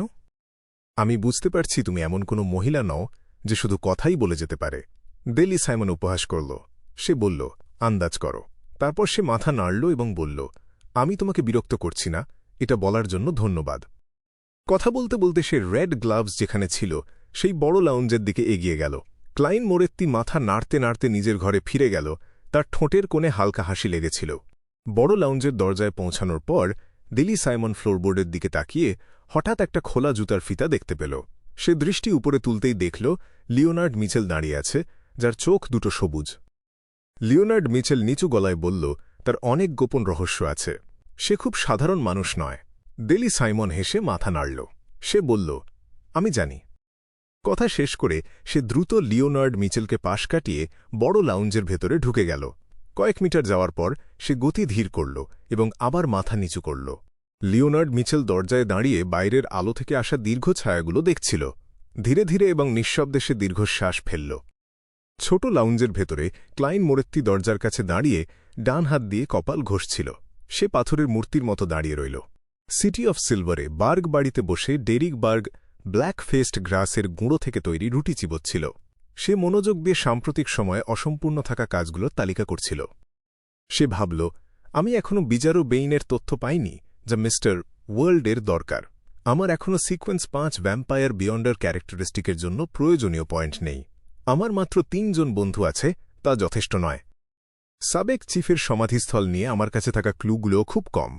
মনে মনে এসব কথা ভাবার সময় ডেরিক বার্গ পেট ভরে খেল এবং জামা খুলে ফেলল। পাথরের তৈরি একটি পাত্র ধরে সে ভেতরে থাকা আঠালো কালো তরল নিজের শরীরের স্পষ্ট কালশিটের ওপর লাগাতে শুরু করল।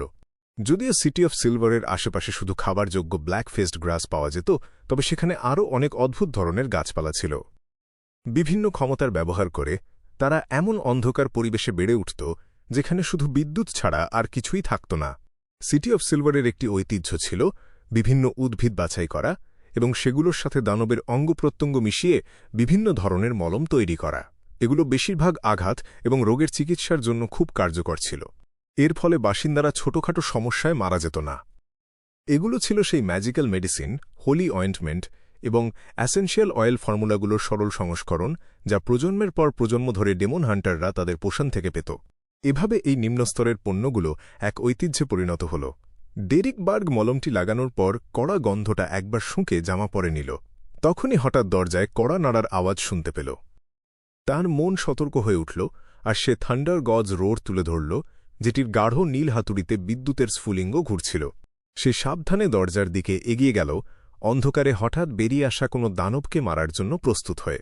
ডেরিক বার্গ গম্ভীর স্বরে জিজ্ঞেস করল, কে? বাইরে থেকে একটি কর্কশ কণ্ঠস্বর ভেসে এল, ভ্যালার। একই সময়ে দরজার ফাঁক দিয়ে এবং জানালা দিয়ে উজ্জ্বল আলো বিচ্ছুরিত হল। সেটি ছিল এক ডন প্যালাদিন এর ক্ষমতা। ডেরিক বার্গ স্বস্তি পেয়ে দরজা খুলে সম্ভাষণ জানাল, ভ্যালার, তুমি কি আজ প্যাট্রোল টিমের নেতৃত্ব দিচ্ছ না? ভ্যালার 2.2 মিটার লম্বা ছিল এবং সম্প্রতি ডেরিক বার্গের বন্ধু হয়েছিল। ডেরিক বার্গ তার ওপর বেশ মুগ্ধ ছিল, কারণ ভ্যালার তার ক্ষমতা অনেকটা নিয়ন্ত্রণ করতে পারত এবং সে এমন একজন মানুষ ছিল যে তার সঙ্গীদের খুব খেয়াল রাখত। তাছাড়া তাদের প্যাট্রোল টিমের সাম্প্রতিক প্যাট্রোল এলাকায় সাবেক চিফের সমাধিস্থলটিও অন্তর্ভুক্ত ছিল। ভ্যালারের চুলগুলো ডেরিক বার্গের মতো বাদামি হলুদ রঙের এবং তার লম্বা দাড়ি ছিল। তার প্রিয় শখ ছিল অন্যদের সাথে লড়াই করা। তা শুনে সে হেসে বলল, 6 মেম্বার কাউন্সিল সবেমাত্র আমাদের টিমকে সাবেক চিফের সমাধিস্থলের এলাকাটি বাদ দেওয়ার আদেশ দিয়েছে, আর এই এলাকাটি আমাদের প্যাট্রোল মিশনের শেষ স্থান। চলো ট্রেনিং ফিল্ডে যাই, একটু শরীর চর্চা করা যাক। ডেরিক বার্গ সতর্ক হয়ে ভাবল, 6 মেম্বার কাউন্সিল কি বিশেষভাবে প্যাট্রোল টিমগুলোকে সেই এলাকাটি এড়িয়ে যাওয়ার আদেশ দিয়েছে? তারা কি আজ সাবেক চিফের প্রবেশপথ খোলার পরিকল্পনা করছে? জানি না কি হবে। আশা করি এল্ডার লোভিয়ার দিকে কোনো অশুভ চক্রান্ত নেই। সে ইতস্তত করতে করতে ভ্যালারের সাথে ট্রেনিং ফিল্ডে যোগ দেওয়ার প্রস্তুতি নিতে জামা পড়ছিল। ঠিক তখনই রাস্তার অন্ধকার দিক থেকে এক ছায়া বেরিয়ে এলো এবং বলল, ডেরিক বার্গ, চিফ তোমাকে স্পায়ারে দেখা করতে বলেছেন।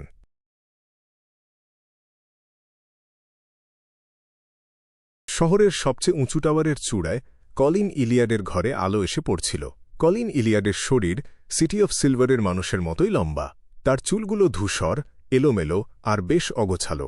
তার গালের চারপাশ ঘিরে গভীর বলিরেখা থাকলেও মুখের অন্য কোথাও তেমন ভাঁজ নেই। তার গালে কিছু পুরনো গভীর আর কুঁচকানো দাগ লেগেছিল। তার পরনে ছিল একটা লিনেন শার্ট আর উপরে একটা বাদামি রঙের কোট। কোমরের বেল্টে ছোট ছোট অনেকগুলো খোপ ছিল। তার হালকা নীল চোখগুলো বেশ গভীর, যেন কত রকমের অভিজ্ঞতা আর গল্প জমা আছে তার চোখের ভেতর। ডেরিক বার্গ মাথা নিচু করে অভিবাদন জানানোর পর কলিন ইলিয়াড মৃদু মাথা নাড়ল। সে টেবিলের ওপর রাখা কিছু জিনিসের দিকে ইশারা করল। কলিন ইলিয়াড বলল, তুমি কি এখনও এগুলো মনে করতে পারো? ডেরিক বার্গ এক নজর তাকাতেই তার দৃষ্টি জমে গেল। তার চোখে ধরা পড়ল দুটো স্বচ্ছ কৃমি, যা একটা বাচ্চার আঙুলের সমান পুরু। এগুলো আসলে ওয়ার্ম অফ টাইম। এগুলো স্বচ্ছ, গায়ে গোল দাগযুক্ত ওয়ার্ম অফ টাইম। এগুলো সেই ওয়ার্ম অফ টাইম যা আমনের অবতারের শরীর থেকে বেরিয়েছিল। ডেরিক বার্গ এক মুহূর্ত চুপ করে থাকল, তারপর সহজাতভাবেই উত্তর দিল, হ্যাঁ, এগুলো আমন রেখে গিয়েছিল। কলিন ইলিয়াড মাথা নাড়ল আর খুব ধীরস্থিরভাবে বলল, এদের একটা তুমি নিজে মুখ থেকে বের করেছিলে। ডেরিক বার্গ কিছু বলার আগেই সে আবার বলল, তুমি একবার বলেছিলে আমন যখন তোমাকে নিয়ন্ত্রণ করছিল তখন তুমি বেশিরভাগ সময় ঝিমুনিতে থাকতে যেন স্বপ্নের ঘোরে আছো, মাঝে মধ্যে শুধু সচেতন হতে পারতে। কলিন ইলিয়াডের চোখের দিকে তাকিয়ে ডেরিক বার্গ মাথা নাড়ল। সে বোঝাতে চাইল যে সে এর আগেও এমনটাই বলেছিল। কলিন ইলিয়াড জানালার দিকে তাকাল, নিচের বাড়িগুলোর দিকে চোখ রাখল। সে বলল, আমি বিশ্বাস করি যে ওই সময় তুমি কি করেছ তা তোমাকে বলিনি। তুমি মোট 2টি অনুষ্ঠান করেছ।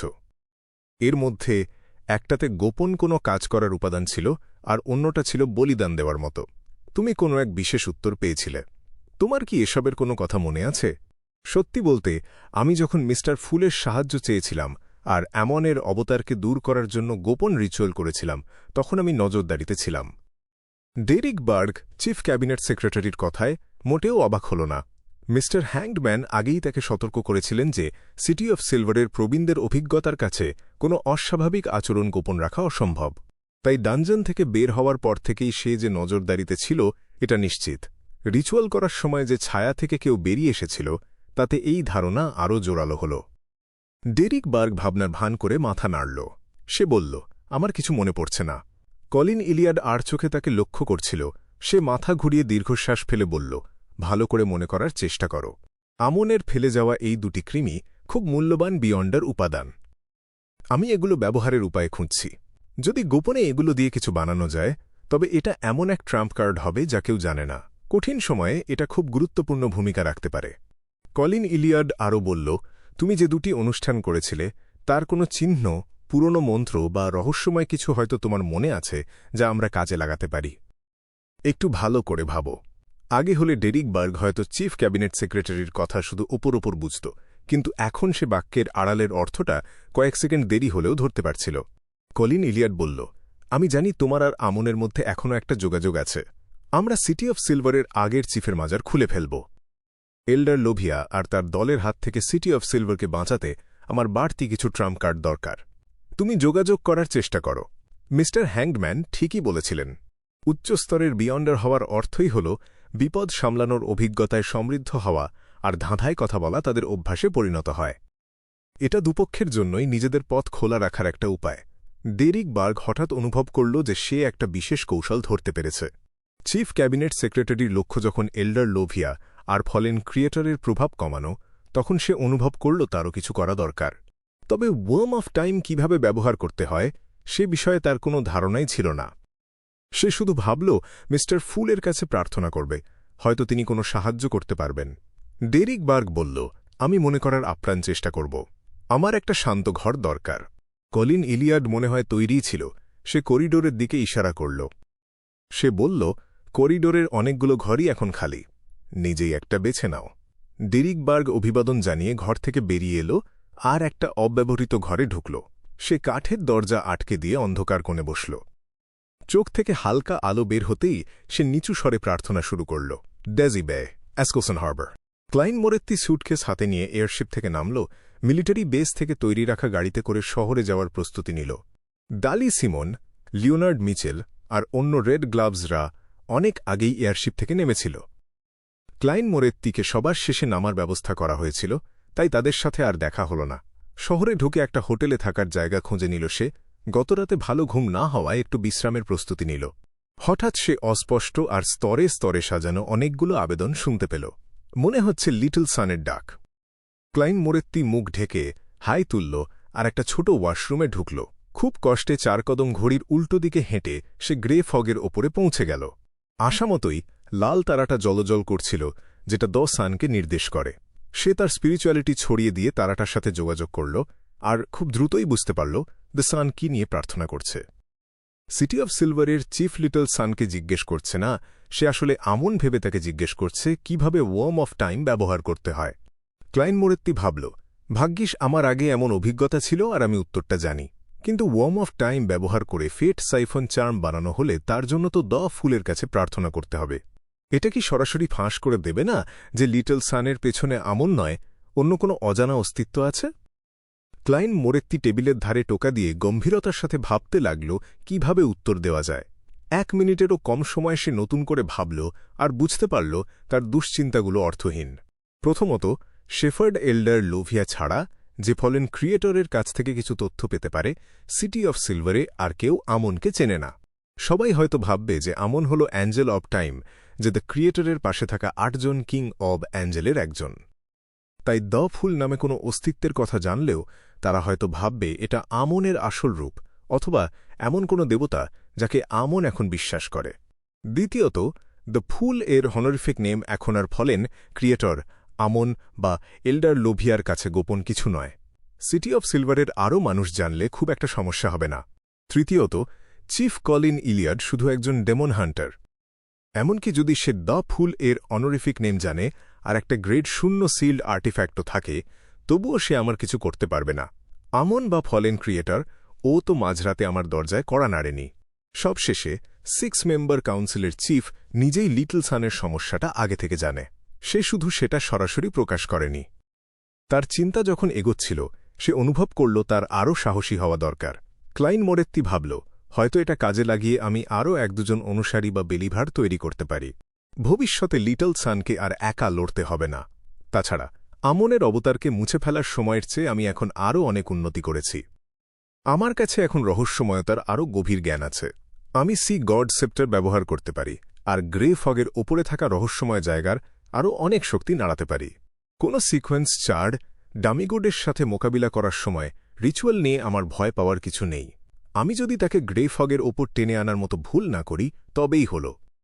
ক্লাইন মোরেত্তি দ্রুত সিদ্ধান্ত নিল আর ফেট সাইফন চার্ম তৈরির পদ্ধতি দ্য সান এর লাল তারায় পাঠিয়ে দিল। Knock knock knock. Chief cabinet secretary ঘরের ভেতর দরজায় টোকা পড়ার শব্দ হল। নক করার আগেই কলিন ইলিয়াড বুঝতে পেরেছিল যে ডেরিক বার্গ দরজা খুলে তার ঘরে আসছে। সে বলল, ভেতরে এসো। সে ঘুরে দরজার দিকে মুখ করল। ডেরিক বার্গ দরজা ঠেলে ভেতরে ঢুকল। অভিবাদন জানিয়ে বলল, চিফ, আমি কিছু অস্পষ্ট তথ্য মনে করতে পেরেছি। কলিন ইলিয়াড শান্ত মুখে মাথা নাড়ল। সে বলল, কি সেগুলো? ডেরিক বার্গ সংক্ষেপে অনুষ্ঠানের শুরুর বর্ণনা দিল আর থেমে গেল। সে বলল, আমার মনে হয় তখন আমি একটা অনরিফিক নেম বিড়বিড় করেছিলাম, the full who does not belong to this এরা। কলিন ইলিয়াড চোখ সরু করল আর সাথে সাথে তার কথা থামিয়ে দিল। সে জিজ্ঞেস করল, মোমবাতির ওপর যে চিহ্নগুলো ছিল, সেগুলো কি সেই চিহ্ন? ডেরিক বার্গ সরাসরি উত্তর দিল, হ্যাঁ। দ্বিতীয় লাইনটা হল, the mysterious ruler above the grey fog. এই মুহূর্তে কলিন ইলিয়াড আবার তার কথা থামিয়ে দিল। সে জিজ্ঞেস করল, অন্য কোনো রিচুয়াল উপাদানের দরকার নেই? ডেরিক বার্গ মাথা নাড়ল। একটু বিভ্রান্ত হয়ে সে এটা বুঝতে পারল যে চিফ ক্যাবিনেট সেক্রেটারি ইচ্ছাকৃতভাবেই তাকে মিস্টার ফুলের পুরো হনরিফিক নেম বলতে দিচ্ছে না। ডেরিক বার্গ ভাবল, আমাদের সাধারণ ভাষা জটুন। এটা এমন একটা ভাষা যা প্রকৃতির শক্তিকে জাগিয়ে তুলতে পারে। আমি যদি সরাসরি পুরো অনরিফিক নেম বলতাম, তবে হয়তো অজানা সব প্রভাব দেখা দিত। আমি জানি মিস্টার ফুল একজন প্রকৃত দেবতা আর বিশ্বাসযোগ্য, তাই আমি অভ্যাসবশতই সব বলছিলাম।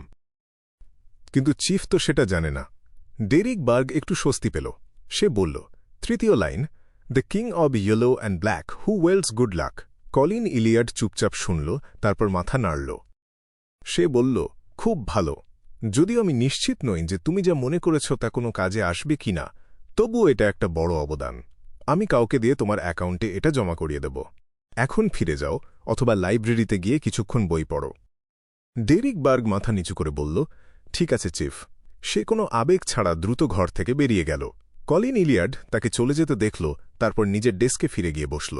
তার দৃষ্টি সামনে রাখা দুটো স্বচ্ছ গোল দাগযুক্ত কৃমির ওপর আটকে রইল।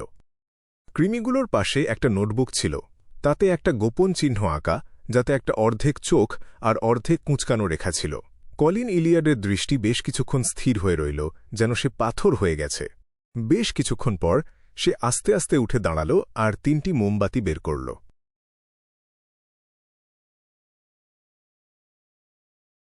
মোমবাতিগুলো সাজানোর পর কলিন ইলিয়াড এক টুকরো বিশুদ্ধ রূপা খুঁজে নিল এবং তার পাশে থাকা একটা খোদাই করার ছুরি হাতে তুলে নিল।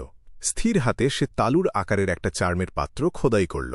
এরপর সে ডেরিক বার্গের বর্ণনা অনুযায়ী রূপার টুকরোটার 2 পাশে ফুলের গোপন প্রতীক আঁকল। পুরো প্রক্রিয়াটা খুব দ্রুত শেষ হল। যদি কেউ তাকে দেখতে পেত, তবে সে তার নড়াচড়া বুঝতে পারত না। অথচ শেষ পর্যন্ত যে জিনিসটা তৈরি হল তাতে কোনো ত্রুটি ছিল না। দেখে মনে হচ্ছিল কোনো এক নিপুণ শিল্পী ধীরে ধীরে এটা খোদাই করেছে। এর ঠিক পরপরই কলিন ইলিয়াড পারদভর্তি আর একটা বোতল খুঁজে নিল। তার শক্তিশালী স্পিরিচুয়ালিটি ব্যবহার করে সে পারদকে চার্মের ভেতরে ঢুকিয়ে সব নকশা ভরিয়ে দিল। সে সাবধান ছিল যেন অভিকর্ষের টানে চার্মের নিচের দিকের পারদ পড়ে না যায়। আবার একই কাজ করে সে দ্বিতীয় একটা চার্ম তৈরি করল। কলিন ইলিয়াড সেগুলোকে মোমবাতির সামনে রাখল এবং প্রতিটার ওপর একটা স্বচ্ছ রিংড ওয়ার্ম বসিয়ে দিল। সে নিজে যেখানে চুপচাপ দাঁড়িয়েছিল তার তুলনায় কলিন ইলিয়াডের প্রতিটি নড়াচড়া ছিল স্থিতিশীল, শান্ত এবং দৃঢ়। সে কোনো ধরনের দ্বিধা দেখাল না, ঠিক যেভাবে সে অন্ধকার থেকে বেরিয়ে আসা শক্তিশালী দানবদের মুখোমুখি হতো। রিচুয়াল শেষ করার পর সে 2 কদম পিছিয়ে গেল এবং দেয়াল থেকে ঝুলন্ত ক্রস করা তলোয়ার দুটো নামিয়ে নিল। সে সেগুলোকে দরজার মেঝের টাইলসের খাঁজে গেঁথে দিল। সে এরপর চোখ বন্ধ করল এবং বিড়বিড় করে কিছু বলল। শূন্য থেকে বিশুদ্ধ এবং ঘন আলোর বিচ্ছুরণ বেরিয়ে এলো এবং তলোয়ার দুটোকে এক পবিত্র ও গৌরবময় অনুভূতির আবেশে ঢেকে দিল। আলোর বিচ্ছুরণ বাড়তে থাকল এবং ধীরে ধীরে তরল পানিতে রূপ নিয়ে মেঝের টাইলস আর দেয়ালের ফাটল বেয়ে ছড়িয়ে পড়ল, একটা খাঁচা তৈরি করল যা তাকে বাইরের জগৎ থেকে বিচ্ছিন্ন করে দিল। একজন ডেমন হান্টার কলিন হিসেবে রিচুয়াল করার সময় এমন সতর্কতামূলক ব্যবস্থা নেওয়াটা সে পছন্দ করত না, কারণ এতে লক্ষ্যবস্তুকে রাগিয়ে দেওয়ার খুব সামান্য হলেও ঝুঁকি থাকে, যা বিপদ ডেকে আনতে পারে। কিন্তু তার আর কোনো উপায় ছিল না, কারণ তাকে নিশ্চিত হতে হতো যে রিচুয়াল ব্যর্থ হলেও, এমনকি দ্য ফুল যদি কোনো বিদ্বেষপরায়ণ সত্তা হয় এবং সে যদি বেদির সামনে মারাও যায়, তবে সে যেন সিটি অফ সিলভারের কোনো ক্ষতি না করে। এই খাঁচার ডিফেন্সিভ ক্ষমতার ব্যাপারে কলিন যথেষ্ট আত্মবিশ্বাসী ছিল, কারণ এটা সরাসরি এক ঈশ্বরতুল্য সিল্ড আর্টিফ্যাক্ট থেকে এসেছে, একটি মুকুট যা জায়ান্ট কিং পরিধান করতেন, প্রুফ অফ গ্লোরি। ডার্ক এজে দানবদের একের পর এক হামলা থেকে সিটি অফ সিলভারের বেঁচে থাকার পেছনে এটি অন্যতম প্রধান কারণ ছিল। সমস্ত প্রস্তুতি শেষ করে কলিন ইলিয়াড শুধুমাত্র তার স্পিরিচুয়ালিটি ব্যবহার করে তার ডেস্কটাকে বেদি বানাল এবং এক পবিত্র ও পরিষ্কার পরিবেশ তৈরি করল, যা কেউ নষ্ট করতে পারত না। সে এরপর 3টে মোমবাতি জ্বালাল। ম্লান হলুদ আলো কাঁপছিল এবং তার চোখে প্রতিফলিত হচ্ছিল। সে মাথা নত করল এবং গাছের গুঁড়া, দানবের চামড়া আর পশম মোমবাতির শিখায় ছড়িয়ে দিল, অথবা সেগুলো জ্বালিয়ে একটা কড়াইতে ফেলে দিল, যাতে সেই গোপন সত্তাকে খুশি করা যায় যার কাছে সে প্রার্থনা করতে যাচ্ছিল। সিটি অফ সিলভারে এমন কাজ খুব একটা বিরল ছিল না। সবাই জানত দ্য ক্রিয়েটরকে উদ্দেশ্য করে রিচুয়াল করা হতো, কিন্তু মাঝে মাঝে টহল বা অভিযানের সময় কোনো বাসিন্দা অজানা কোনো সত্তার প্রলোভনে পড়ে সব ধরনের রিচুয়াল করত। এর বেশিরভাগই ছিল প্যাসিভ কাজ, কিন্তু কিছু কিছু কাজ সক্রিয়ভাবেই করা হতো। একদিকে দ্য ক্রিয়েটরের কাছ থেকে কোনো সাড়া না পাওয়ার জমে থাকা হতাশা তাদের অন্য কোনো সত্তার উপর নির্ভর করতে বাধ্য করছিল। অন্যদিকে 6 মেম্বার কাউন্সিলের অনেক প্রজন্ম একমত হয়েছিল যে দেয় ক্রিয়েটর এই ভূমি ত্যাগ করেছেন, তিনি হয়তো আর ফিরে আসবেন না। বিকল্পের খোঁজে নামাটা জরুরি হয়ে পড়েছিল, কিন্তু দুঃখজনকভাবে সেই চেষ্টাগুলো মৃত্যু বা শূন্যতা ছাড়া আর কিছুই দিত না। আর এই কারণেই কোনো বাধা বা কতবার তারা এমন শহর আবিষ্কার করেছে যা ইভিল গডসের কারণে ধ্বংস হয়েছে, তা নির্বিশেষে সিটি অফ সিলভার আরও দূরের এলাকাগুলোতে তাদের অভিযান চালিয়ে গিয়েছিল। কলিন ইলিয়াডের নিজের ক্ষেত্রে জ্যাক নামের একজন বহিরাগতকে খুঁজে পাওয়া তার মধ্যে এক অদ্ভুত বিস্ময় আর আশার সঞ্চার করেছিল। আফটারনুন টাউন অভিযানের সময়কার ঘটনা এবং কিংস অব এঞ্জেলের পরিকল্পনা ও যাজকের ভবিষ্যদ্বাণী তাকে এক অস্থির তাগিদ অনুভব করাত। সে আর দ্য ক্রিয়েটরের ফেরার আশা করত না। এই দুটো কারণের সাথে এল্ডার লোভিয়া আর ডেরিক বার্গের অস্বাভাবিকতা এবং অ্যাপোক্যালিপসের ভবিষ্যদ্বাণী যুক্ত হওয়ায় 6 মেম্বার কাউন্সিলের প্রধান, সিনিয়র ডেমিগড এবং শক্তিশালী ডেমন হান্টার কলিন ইলিয়াডের আর কোনো উপায় ছিল না, তাকে ছুরির ফলার ওপর নাচতে হচ্ছিল। গোপন কোনো সত্তার সাথে লেনদেনের কথা তাকে ভাবতেই হচ্ছিল। চুপচাপ শ্বাস ছেড়ে কলিন এক কদম পিছিয়ে গেল এবং এক ক্লান্ত স্বরে আবৃত্তি করল, দ্য ফুল যে এই যুগের নয়। কুয়াশার ওপরের রহস্যময় শাসক, king of yellow and black, যিনি সৌভাগ্যের অধিকারী। আমি তোমার কাছে প্রার্থনা করি, রহস্য থেকে আসা শক্তির জন্য প্রার্থনা করি, আর সৌভাগ্য থেকে আসা আশীর্বাদের জন্য প্রার্থনা করি। আমি তোমাকে অনুরোধ করি, বেদিতে থাকা এই জিনিসগুলোকে চার্মে রূপান্তর করো। কলিন যখন এক রহস্যময় ছন্দে কথা বলছিল, ঠিক তখনই সে দেখল তার সামনের বেদিটা হঠাৎ অন্ধকার হয়ে গেল। মনে হল মাঝখানের মোমবাতি থেকে এক অকল্পনীয় ঐশ্বরিক ক্ষমতা ছড়িয়ে পড়ছে। মোমবাতির শিখা তাৎক্ষণিকভাবে বড় হয়ে গেল, কিন্তু তা চারপাশকে আলোকিত করতে পারল না। পরিবর্তে সবকিছুকে এক বিভ্রমের মতো করে তুলল। অসংখ্য আকৃতি যেন এক অস্তিত্বহীন স্বচ্ছ ছায়া তৈরি করে সবকিছু ঢেকে ফেলল। এই বিভ্রম আর অসংখ্য আকৃতির অনেক উপরে 7টি ভিন্ন রঙের দীপ্তিময় আলো ঘুরপাক খাচ্ছিল। মনে হচ্ছিল তাদের কাছে অসীম জ্ঞান রয়েছে। আর এই 7টি দীপ্তিময় আলোর উপরে এক অন্তহীন ধূসর সাদা কুয়াশা ছিল এবং তার উপরে বসেছিল এক প্রাচীন প্রাসাদ, যা সবকিছুর দিকে তাকিয়েছিল। ডেমন হান্টার কলিন অন্য সবকিছু সাময়িকভাবে ভুলে বেদির উপরের দৃশ্যের দিকে এক দৃষ্টিতে তাকিয়ে রইল। মনে হচ্ছিল বই বা প্রাচীন পুঁথিতে থাকা কোনো জিনিস বিভ্রমের পর্দা সরিয়ে বাস্তবে তার সামনে হাজির হয়েছে। যদি সে ঠিকমতো মনে করতে পারে, তবে এগুলো সম্ভবত স্পিরিট ওয়ার্ল্ডের প্রতিফলন। বিপর্যয়ের আগে দ্য ক্রিয়েটরের এই ভূমি ছেড়ে যাওয়ার আগে স্পিরিট ওয়ার্ল্ড পর্যবেক্ষণ করা আর সেখানে প্রবেশ করা খুব সহজ ছিল।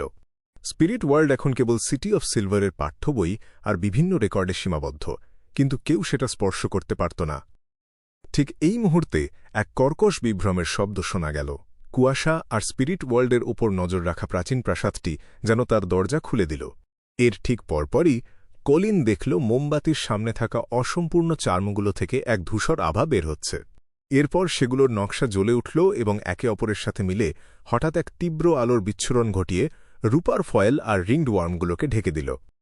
পুরো বেদির উপরের অন্ধকার জগৎটিও তাৎক্ষণিকভাবে বেঁকে গেল। সবকিছু দ্রুত স্বাভাবিক হয়ে এল এবং বেদিতে দুটো অদ্ভুত কালো ক্রিস্টালাইন চার্ম দেখা দিল। সেগুলো যেন কোনো সত্তার এক জোড়া চোখ, যারা চুপচাপ জগৎটাকে পর্যবেক্ষণ করছিল।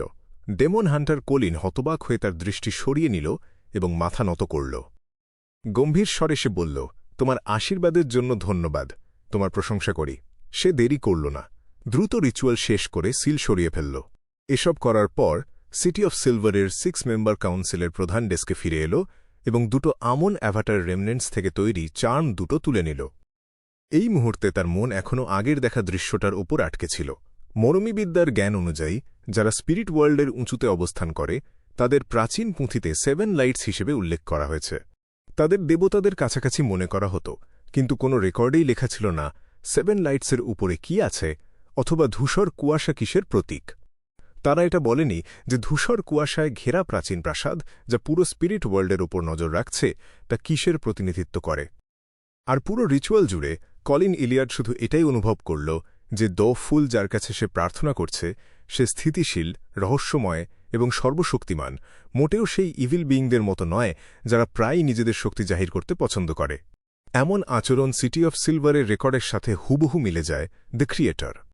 হাতে থাকা চার্মগুলোর দিকে তাকালে এবং তার অবস্থা বিবেচনা করলে বৃদ্ধ ডেমন হান্টার কলিন হঠাৎ চোখ বন্ধ করল এবং অজানা কারণে তার মনের ভেতর অনেকগুলো মুখ ভেসে উঠল।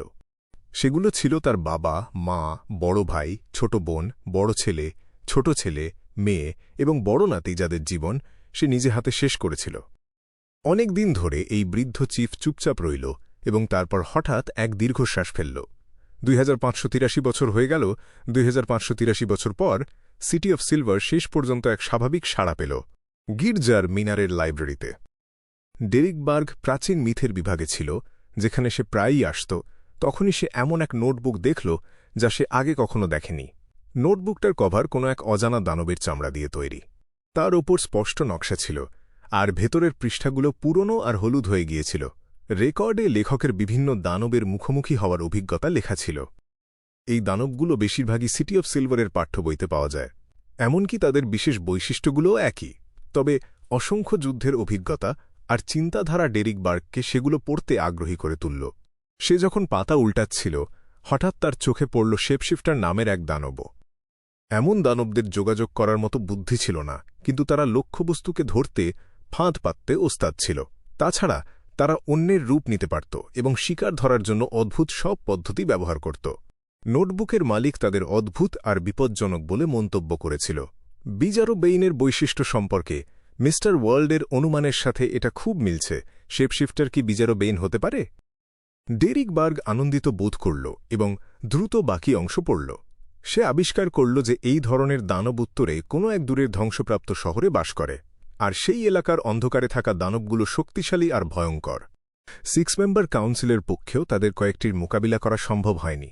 তাই 2 বার চেষ্টার পর সিটি অফ সিলভার সেই এলাকায় অভিযান চালানো বন্ধ করে দিয়েছিল। আজ পর্যন্ত সেই এলাকার অভিযান আর শুরু হয়নি। এই কারণগুলোর জন্যই সিটি অফ সিলভারের পাঠ্য বইয়ে সেখানকার অনন্য দানবদের কথা উল্লেখ নেই। রেকর্ডটা পড়ার পর ডেরিক বার্গ অবচেতনভাবেই নোটবুকটার শেষ পৃষ্ঠায় উল্টাল, জানতে চাইল কে সেই 2 ভয়াবহ অভিযানের অভিজ্ঞতা অর্জন করেছে। সে যখন পাতা উল্টাল, সে একটা নাম দেখতে পেল, Colin Iliad. Desi county, Eskelson harbour. Klein Moretti বাস্তব জগতে ফিরে এল, তার কপালে হাত ঘষল এবং বিছানায় এলিয়ে পড়ল। সিটি অফ সিলভারের চিফের মনে ফুলের ভালো প্রভাব ফেলতে এবং আরও আস্থা অর্জন করতে সে সক্রিয়ভাবে কিছু বিশেষ ইফেক্ট যোগ করেছিল। গোপন রিচুয়াল আর উৎসর্গ ও আশীর্বাদের রিচুয়ালের সময় কুয়াশার ওপরের রহস্যময় স্থানের ক্ষমতা প্রকাশ করেছিল। এতে তার অনেকটা স্পিরিচুয়ালিটি খরচ হয়েছিল, যা তাকে ক্লান্ত করে দিয়েছিল। আমি ঘুম থেকে ওঠার পর ক্রিপিং হাঙ্গারের জন্য খাবার খুঁজব। আমি একে কুয়াশার উপরে ভালো করে ঘুমাতে দেব, ক্লাইন মোরেত্তি আচ্ছন্ন হয়ে ভাবল এবং শীঘ্রই ঘুমিয়ে পড়ল। সকাল থেকে দুপুর পর্যন্ত ঘুমানোর পর তার পেটের শব্দে তার ঘুম ভাঙল।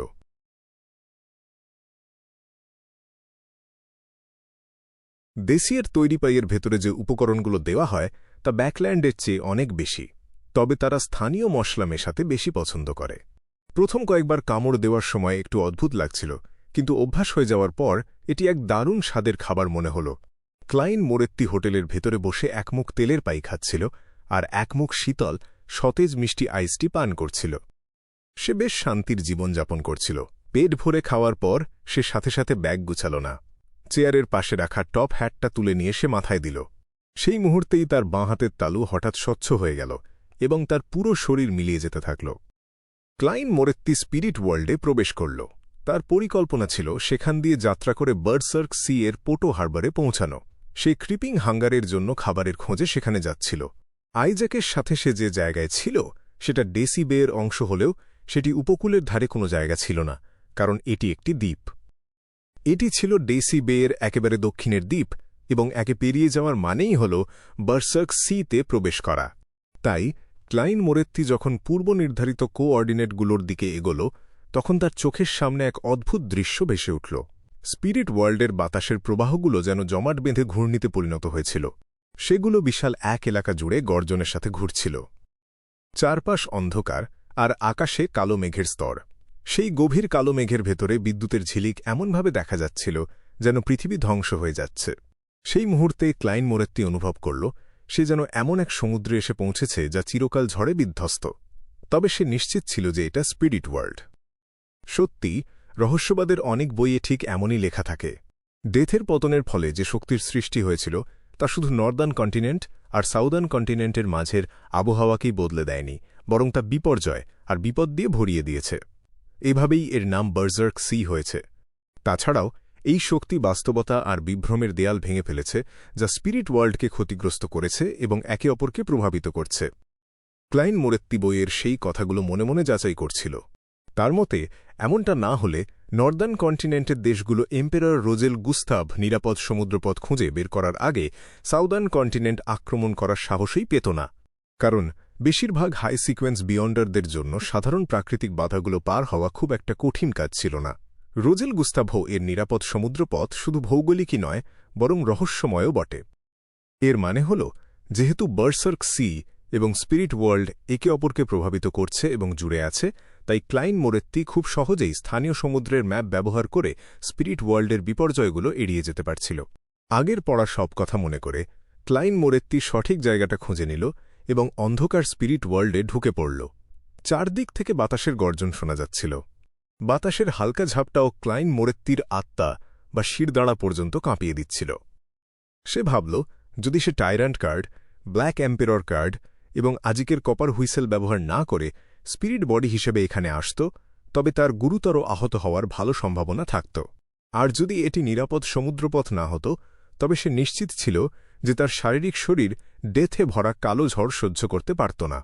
বাতাসের চেয়েও কালো বিদ্যুতের ঝিলিকগুলো অনেক বেশি বিপজ্জনক ছিল। ক্লাইন মোরেত্তি সন্দেহ করল, একটা বিদ্যুতের ঝাপটাও সে হয়তো সহ্য করতে পারবে না। আর লুকানো গোলকধাঁধা এবং ঘুরে বেড়ানো প্রাণীরা তো ছিলই। এই জায়গাটা এমন যেখানে কোনো বাস্তব সমুদ্রের পানি নেই। আমি ভাবছি গোলকধাঁধার শেষ প্রান্তে আসলে কি আছে। ক্লাইন মোরেত্তি নিরাপদ সমুদ্রপথ ধরে পর্যাপ্ত গতিতে এগিয়ে চলল। মাঝে মাঝে সে চারপাশ দেখে নিজের দিগন্তটা প্রসারিত করার চেষ্টা করছিল। হঠাৎ সে এক অদ্ভুত প্রাণীকে দেখতে পেল। সেটি একটি বিশাল কাস্তে টেনে নিয়ে কালো ঘূর্ণির ভেতরে ছিল। প্রাণটি বিভিন্ন মাথার খুলি দিয়ে তৈরি, যা অনেক বিশাল আর ফোলা। খুলিগুলো ধূসর সাদা বা ধূসর কালো রঙের এবং বিভিন্ন আকারের ছিল। সেগুলো বিভিন্ন প্রজাতির প্রাণী থেকে আসা, আর সবগুলোকে এক জায়গায় জমা করে প্রাণটির শরীর, হাত পা আর মাথা তৈরি হয়েছিল। ক্লাইন মোরেত্তি যে মুহূর্তে প্রাণীটিকে দেখল, ঠিক সেই মুহূর্তেই সেটিও ক্লাইন মোরেত্তিকে আবিষ্কার করল। সবকটা খুলি একসাথে ঘুরে তার দিকে তাকাল, যার ফলে একরকম ঘষার শব্দ শোনা গেল। অগণিত অন্ধকার চোখের কোটর তাকে অনুসরণ করছিল এবং একে অপরের ওপর চেপে বসছিল। ক্লাইন মোরেত্তির কপালটা দপদপ করছিল। সে তখনই সেই এলাকা পার হয়ে পরবর্তী নিরাপদ সমুদ্রপথে ঢুকে পড়ল। আর কাছের বিভ্রমের সমুদ্রের ওপর দিয়ে রক্তের মতো লাল হাত আর সবুজ কালো রঙের সুঁড় সমুদ্রের ওপর থেকে বেরিয়ে আসছিল। সিটি অফ সিলভারের বাইরে একটা কালো সমাধি উল্টো পিরামিডের মতো মাটির ওপর দাঁড়িয়েছিল। সেই মুহূর্তে সমাধির ইটের খাঁজ থেকে সব ধরনের ঘন কালো গাছপালা গজিয়ে উঠেছিল। এমনকি প্রবেশপথের ভারী দরজাটাও সেগুলোতে ঢাকা পড়ে গিয়েছিল। কলিন ইলিয়াড তার পিঠে দুটো তলোয়ার নিয়ে দাঁড়িয়েছিল। তার সাথে 6 মেম্বার কাউন্সিলের 2 জন এল্ডার ছিলেন। তারা নিচের দিকে সেই পথটা দেখছিলেন, যা মাটির অনেক গভীরে চলে গিয়েছিল। এল্ডার লোভিয়া তার রূপালি কোঁকড়ানো চুল নিয়ে কিছুক্ষণ চুপচাপ তাকিয়ে থাকল, তারপর বলল, এখন কাজটা করা সম্ভব। সাধারণত সে যেভাবে দুটো মানসিক অবস্থার মধ্যে অদলবদল করত, তার চেয়ে এই শেফার্ড এল্ডার এখন অনেক শান্ত আর স্থির। তার ফ্যাকাশে ধূসর চোখগুলো গভীর আর শান্ত, সেখানে কোনো অস্বাভাবিকতার চিহ্ন নেই। কলিন ইলিয়াড মাথা নাড়ল এবং তার কোমরের বেল্টের দুটো আলাদা কম্পার্টমেন্ট থেকে ওষুধের শিশি বের করল। ঢাকনা খুলে সে ওষুধগুলো খেয়ে নিল। তার হালকা নীল চোখগুলো দ্রুত উজ্জ্বল হয়ে উঠল। তার মসৃণ ত্বকে রক্তনালীগুলো ফুলে উঠল এবং তাতে রূপালি আভা দেখা দিল। ঠিক তার পরপরই কলিন ইলিয়াড একটা তলোয়ার বের করল এবং তার ওপর রূপালি ধূসর মলম মাখাল। সে যখন প্রস্তুতি নিচ্ছিল, তখন 6 মেম্বার কাউন্সিলের আর এক এল্ডার ওয়েট চিরমন্ট একই কাজ করল। মাথার ওপর ট্যাটু করা এই টাক মাথার মানুষটি প্রায় 2.5 মিটার লম্বা। তাকে দেখে 45 বছরের বেশি মনে হয় না, কিন্তু বাস্তবে তার বয়স প্রায় 80 বছর। সে একজন সিকোয়েন্স 4 ডেমন হান্টার, একজন সেমিগড, যে সিটি অফ সিলভারের প্রধান স্তম্ভগুলোর মধ্যে একজন। সিটি অফ সিলভারে প্রধান উপাদানের অভাবে এবং নাগরিকরা অভিনয় পদ্ধতি সম্পর্কে অবগত থাকায় আর যথেষ্ট যুদ্ধের অভিজ্ঞতা থাকায় তারা লো থেকে মিড সিকোয়েন্স পর্যন্ত বেশ সহজেই এগিয়ে যায়। সিকোয়েন্স 6 বিয়ন্ডাররাই সংখ্যাগরিষ্ঠ, কিন্তু সিকোয়েন্স 5 থেকে বিভিন্ন রিচুয়াল বা আচার এবং অন্যান্য কারণে বিয়ন্ডারদের সংখ্যা নাটকীয়ভাবে কমে যায়। সিকোয়েন্স 4-এ যেখানে গুণগত পরিবর্তন আসে, সেখানে পুরো এক প্রজন্মে হয়তো একজনও বিয়ন্ডার তৈরি হয় না। ওয়েট চিরমন্ট একজন সাধারণ ডেমন হান্টারের মতো দুটো তলোয়ার ব্যবহার করত না। এটি তাকে বিভিন্ন মলম ব্যবহার করে বিভিন্ন প্রভাব তৈরি করতে সাহায্য করত, যাতে সে জটিল পরিস্থিতি সামলাতে পারে। সে লোহার মতো ধূসর রঙের একটা হাতুড়ি ব্যবহার করত এবং তার পিঠে একটা বিশাল ধনুক ছিল, যা তার শরীরের মতোই বিশাল। সে যেন কোনো অয়েল পেইন্টিং থেকে বেরিয়ে আসা এক ক্ষুদে দানব। ধনুকটি একটি রহস্যময় বস্তু, যার পার্শ্বপ্রতিক্রিয়া খুব একটা ভয়াবহ নয়। সিটি অফ সিলভারের ইতিহাসে এটি একটি সেমিগড লেভেলের ড্রাগন মেরে নিজের নাম অর্জন করেছিল। এর নাম ছিল ড্রাগন স্লেইং বো। সব প্রস্তুতি শেষ করে ওয়েট চিরমন্ট তার হাতুড়িটা জোরে সামনে আছাড় দিল, ধনুকটা হাতে নিল এবং ধীরে ধীরে সেটা টান দিল। ধনুকের ছিলা টানার সাথে সাথে বিদ্যুতের ঝিলিকগুলো জমাট বেঁধে একটি উজ্জ্বল তীরের আকার নিল। ঠিক যখন ওয়েট চিরমন্ট তার আঙুল দিয়ে ছিলা ছেড়ে দিল, বিদ্যুতের তীরটা সরাসরি সমাধির দরজার দিকে ছুটে গেল, যে দরজাটা মানুষের চুলের মতো আগাছায় ঢাকা ছিল।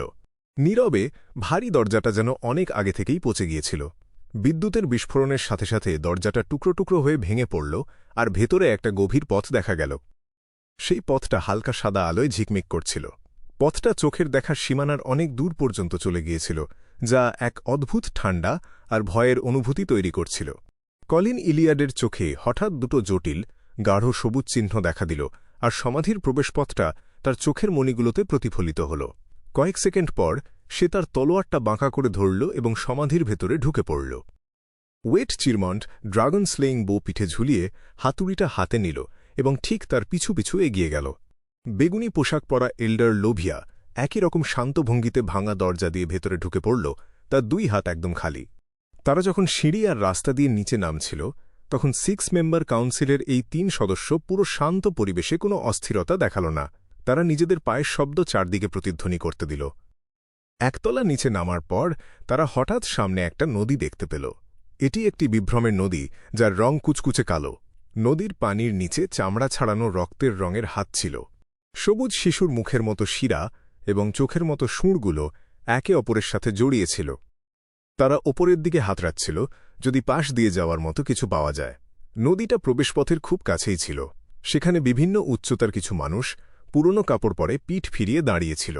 তারা যেন নদী পার হওয়ার জন্য খুব চিন্তিত হয়ে এপাশ ওপাশ হাঁটাহাঁটি করছিল। হঠাৎ তাদের একজন টের পেল যে এই 3 এল্ডার তাদের দিকে এগিয়ে আসছে। সে ধীরে ধীরে তার শরীরটা ঘোরাল এবং কলিন ইলিয়াড, ওয়েট চিরমন্ট আর এল্ডার লোভিয়ার দিকে তাকাল। সেটি একজন বৃদ্ধ মানুষ, যার চুল পুরোপুরি সাদা, তার কপাল এবং মুখের কোণগুলো গভীরভাবে কুঁচকানো। তার চোখগুলো হালকা নীল এবং ফাঁপা। তার অভিব্যক্তি একদম শান্ত এবং শূন্য। কলিন ইলিয়াডের চোখ কুঁচকে গেল। সে মানুষটিকে চিনতে পারল। এটি ছিল তার ভাই, সেই ভাই যাকে আমন দখল করেছিল। সে নিজেই তার ভাইয়ের জীবন শেষ করেছিল।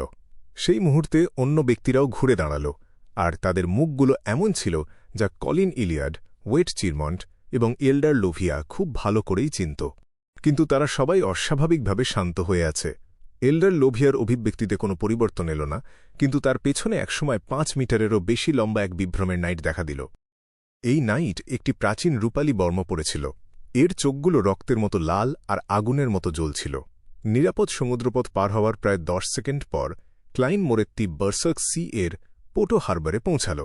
জায়গাটা মূল সমুদ্রপথ থেকে দূরে এবং কোনো দেশের অংশ নয়। এটি জলদস্যুদের জন্য একটি মুক্ত শহর। তার পা যখন শক্ত পাথরে পড়ল, সে তাৎক্ষণিকভাবে একটা মুখ তৈরি করে নিল, কিন্তু সে বন্দরের ভেতরে ঢোকার জন্য তাড়াহুড়ো করছিল না, যেখানে বাড়িঘরগুলো এলোমেলোভাবে পড়েছিল।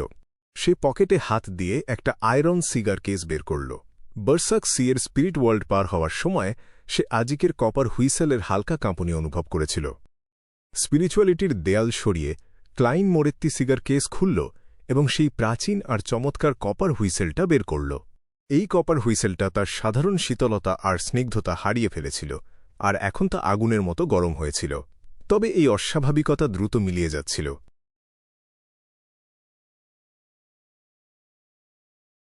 বার্সার্ক সি এর সাথে জড়িত অস্বাভাবিকতা ডেথের মৃত্যু থেকে হয়েছে বলে সন্দেহ করা হচ্ছে। কিংবদন্তি আছে যে এই দেবতার মৃতদেহ এবং জিনিসপত্র এই সমুদ্রের কোথাও লুকিয়ে আছে, কোনো এক বিশেষ চাবিধারীর অপেক্ষায়।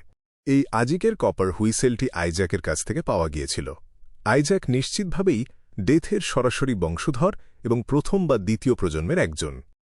তাই এই আজিকের কপার হুইসেল কি কোনো কিছুর অস্তিত্ব টের পেয়েছিল বা কোনোভাবে প্রভাবিত হয়েছিল? ক্লাইন মোরেত্তি এর মনের ভেতর অনেক চিন্তা ভেসে উঠল, যা আজ এক তত্ত্বে রূপ নিল। সে পোটো হারবারে একটা সরাইখানা খুঁজে বের করার পরিকল্পনা করল।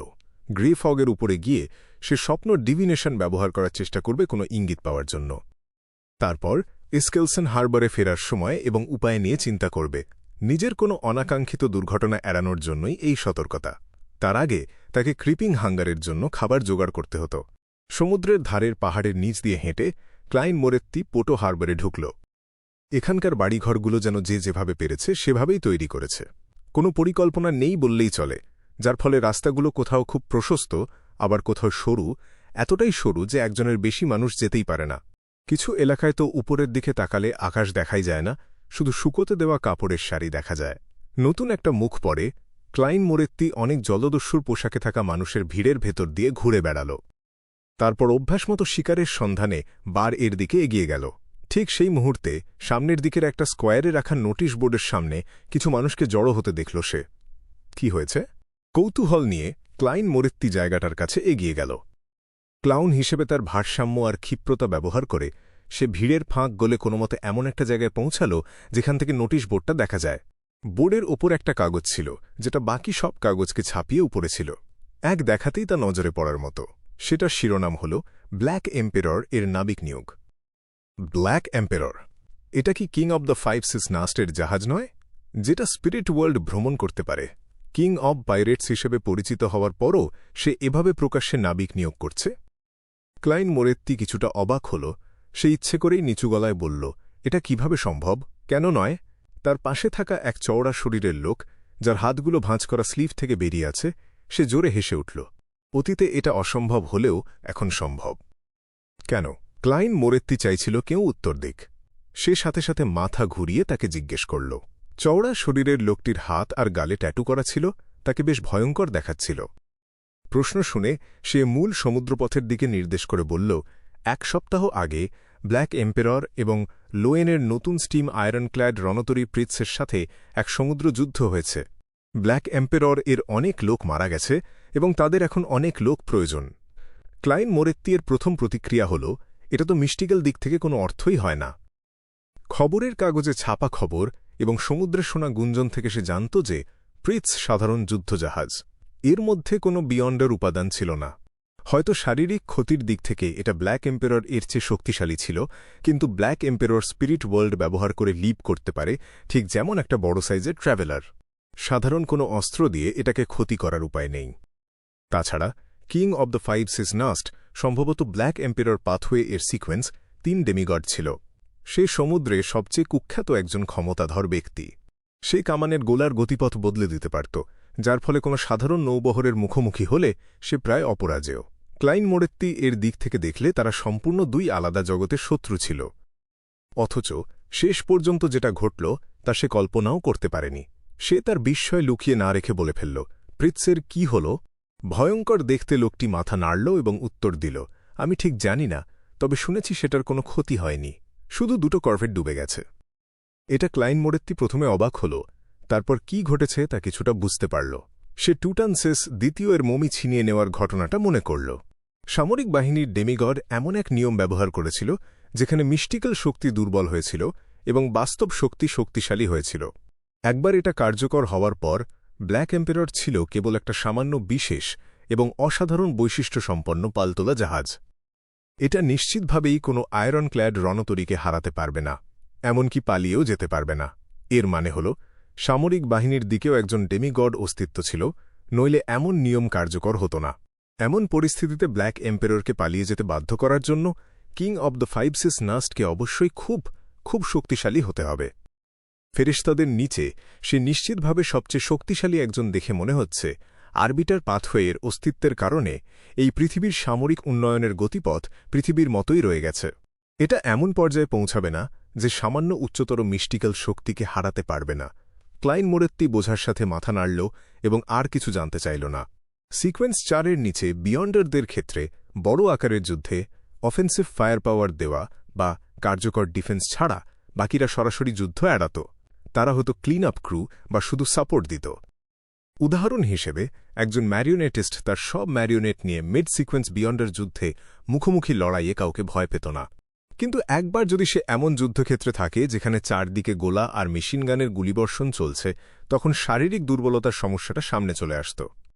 পেপার ফিগারিন সাবস্টিটিউট থাকা সত্ত্বেও কেউ গুলির নাগাল থেকে পালাতে পারত না, ফলে দ্বিতীয়বার ক্ষতির শিকার হতো।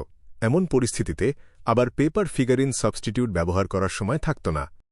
এমন তীব্র লড়াইয়ে সবচেয়ে কার্যকর মিড সিকোয়েন্স বিয়ন্ডার হল রেটস। তারা কামানের গোলা বা গুলিকে ভয় পায় না, আবার শত্রুর হাতে ধরা পড়ার ভয়ও নেই।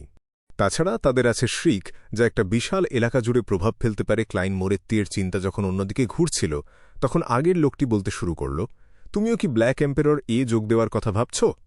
আমি এখনও নিশ্চিত নই, ক্লাইন মোরেত্তি দায়সারাভাবে উত্তর দিল। ট্যাটুতে ঢাকা চওড়া শরীরের লোকটি উত্তেজনার সাথে বলল, আমার অন্তত একটা চেষ্টা করার পরিকল্পনা আছে। এখানে 10 জনের বেশি লোক নেই যারা আমার চেয়ে ভালো লড়তে পারে। জলদস্যু হিসেবে আমার দারুণ অভিজ্ঞতা আছে। তারা অবশ্যই আমাকে নেবে। তবে আমি ব্ল্যাক এম্পেরর বেশিক্ষণ থাকব না। সেখানে অনেক অর্থহীন নিয়ম আছে, যেমন নিরীহ মানুষ হত্যা করা বা লুট করা যাবে না, কিংবা এমন সিলি নিয়ম যে তুমি কাউকে পছন্দ করলে তার সম্মতি ছাড়া তাকে টানাটানি করা যাবে না। শুনেছ? এটা কি জলদস্যুর কোনো নিয়ম হল? যদিও কিং অব দ্য 5 কিংসের একজন এবং সবার কাছে জলদস্যু সম্রাট হিসেবে স্বীকৃত, এই নিয়মগুলো একেবারেই ডগস ইন্টু টি-এর মতো। আমি সত্যিকারের জলদস্যু জীবন কাটাতে অভ্যস্ত। আমি সেটা পছন্দ করি এবং বদলাব না। আমি শুধু যোগ দেওয়ার কথা ভাবছি, কারণ শুনেছি ব্ল্যাক এম্পেরর এর নাবিকেরা নাকি অতিপ্রাকৃত ক্ষমতা পেতে পারে। যখন সময় আসবে আমি ছেড়ে আসব এবং নিজের জলদস্যু দল গড়ব। লোকটি যখন অনেক কিছু বলে ফেলছিল, হঠাৎ সে বুঝতে পারল অপরিচিত মানুষটির অভিব্যক্তি একটু অদ্ভুত হয়ে গেছে। সে একটু ইতস্তত করল এবং জিজ্ঞেস করল, আমার দিকে ওভাবে তাকিয়ে আছো কেন? রূপালী ধূসর রঙের চকচকে তলোয়ারটা হঠাৎ নিচে নেমে এলো, একটা ভাবলেশহীন মূর্তিকে মাটিতে চেপে ধরল। মূর্তিটা মোচড় খেল এবং ধীরে ধীরে রূপালী আলোর মাঝে অস্পষ্ট আলোর বিন্দুতে মিলিয়ে গেল। কলিন ইলিয়াড তার তলোয়ার টেনে নিল এবং সোজা হয়ে দাঁড়াল। চারপাশ লক্ষ্য করে সে দেখল যে ওয়েট এবং এল্ডার লোভিয়া আলাদাভাবে তাদের লক্ষ্যবস্তু শেষ করেছে। নদীর ধারের একটা জায়গা পুরোপুরি পরিষ্কার হয়ে গেছে। এই সময় অস্পষ্ট ভুতুড়ে কালো নদীর ওপর দিয়ে একটা কালো রঙের নৌকা ভেসে এলো। এটা নিঃশব্দে তীরে এসে ভিড়ল। এই দৃশ্য দেখে কলিন ইলিয়াড ধীরে ধীরে শ্বাস ছাড়ল এবং গাম্ভীর্যের সাথে বিড়বিড় করল, ফেরিম্যান। সে প্রাক্তন চিফের সাথে অনেক সময় কাটিয়েছে এবং তারা একে অপরকে বেশ ভালোভাবেই জানত। তারা দুজনেই জানত যে সিটির সিলভার এর জায়ান্ট পাথওয়ে এর সিকোয়েন্স 3 সিলভার নাইট পশন ফর্মুলা না থাকার সমস্যায় তারা দুজনেই জর্জরিত। এটা ডেমিগড পর্যায়ে পৌঁছানোর পর আর কাউকে অগ্রসর হতে দিত না। তারা অন্য কোনো পাথওয়েতে যাওয়ার কথা ভাবছিল এবং এই পরিকল্পনার একটা আশার আলো দেখা গিয়েছিল একটা নির্দিষ্ট অভিযানে, কারণ তারা ফিনিক্স পাথওয়ে এর সিকোয়েন্স 3 পশন ফর্মুলা খুঁজে পেয়েছিল। ফেরিম্যান সেই মুহূর্ত থেকে প্রাক্তন চিফ সমাধি তৈরি করতে শুরু করল এবং শেষ পর্যন্ত ভেতরে বাস করতে শুরু করল। তারপর প্রবেশপথ সিল করে দিল। গাঢ় সবুজ প্রতীকভরা চোখ নিয়ে চুপচাপ পর্যবেক্ষণ করে কলিন ইলিয়াড ভারী গলায় বলল, চলো নৌকা নিয়ে নদী পার হই। ওয়েট এবং এল্ডার লোভিয়া কোনো আপত্তি জানাল না। তারা চিফ এর সিদ্ধান্তের ওপর পূর্ণ আস্থা রাখত। তারা তার পিছু পিছু সেই কালো এবং অদ্ভুত নৌকায় চড়ল। এই পুরো প্রক্রিয়ায় তিনজনই কোনো ইতস্তত করল না বা চারপাশ পর্যবেক্ষণ করল না, এমনকি একটুও থামল না।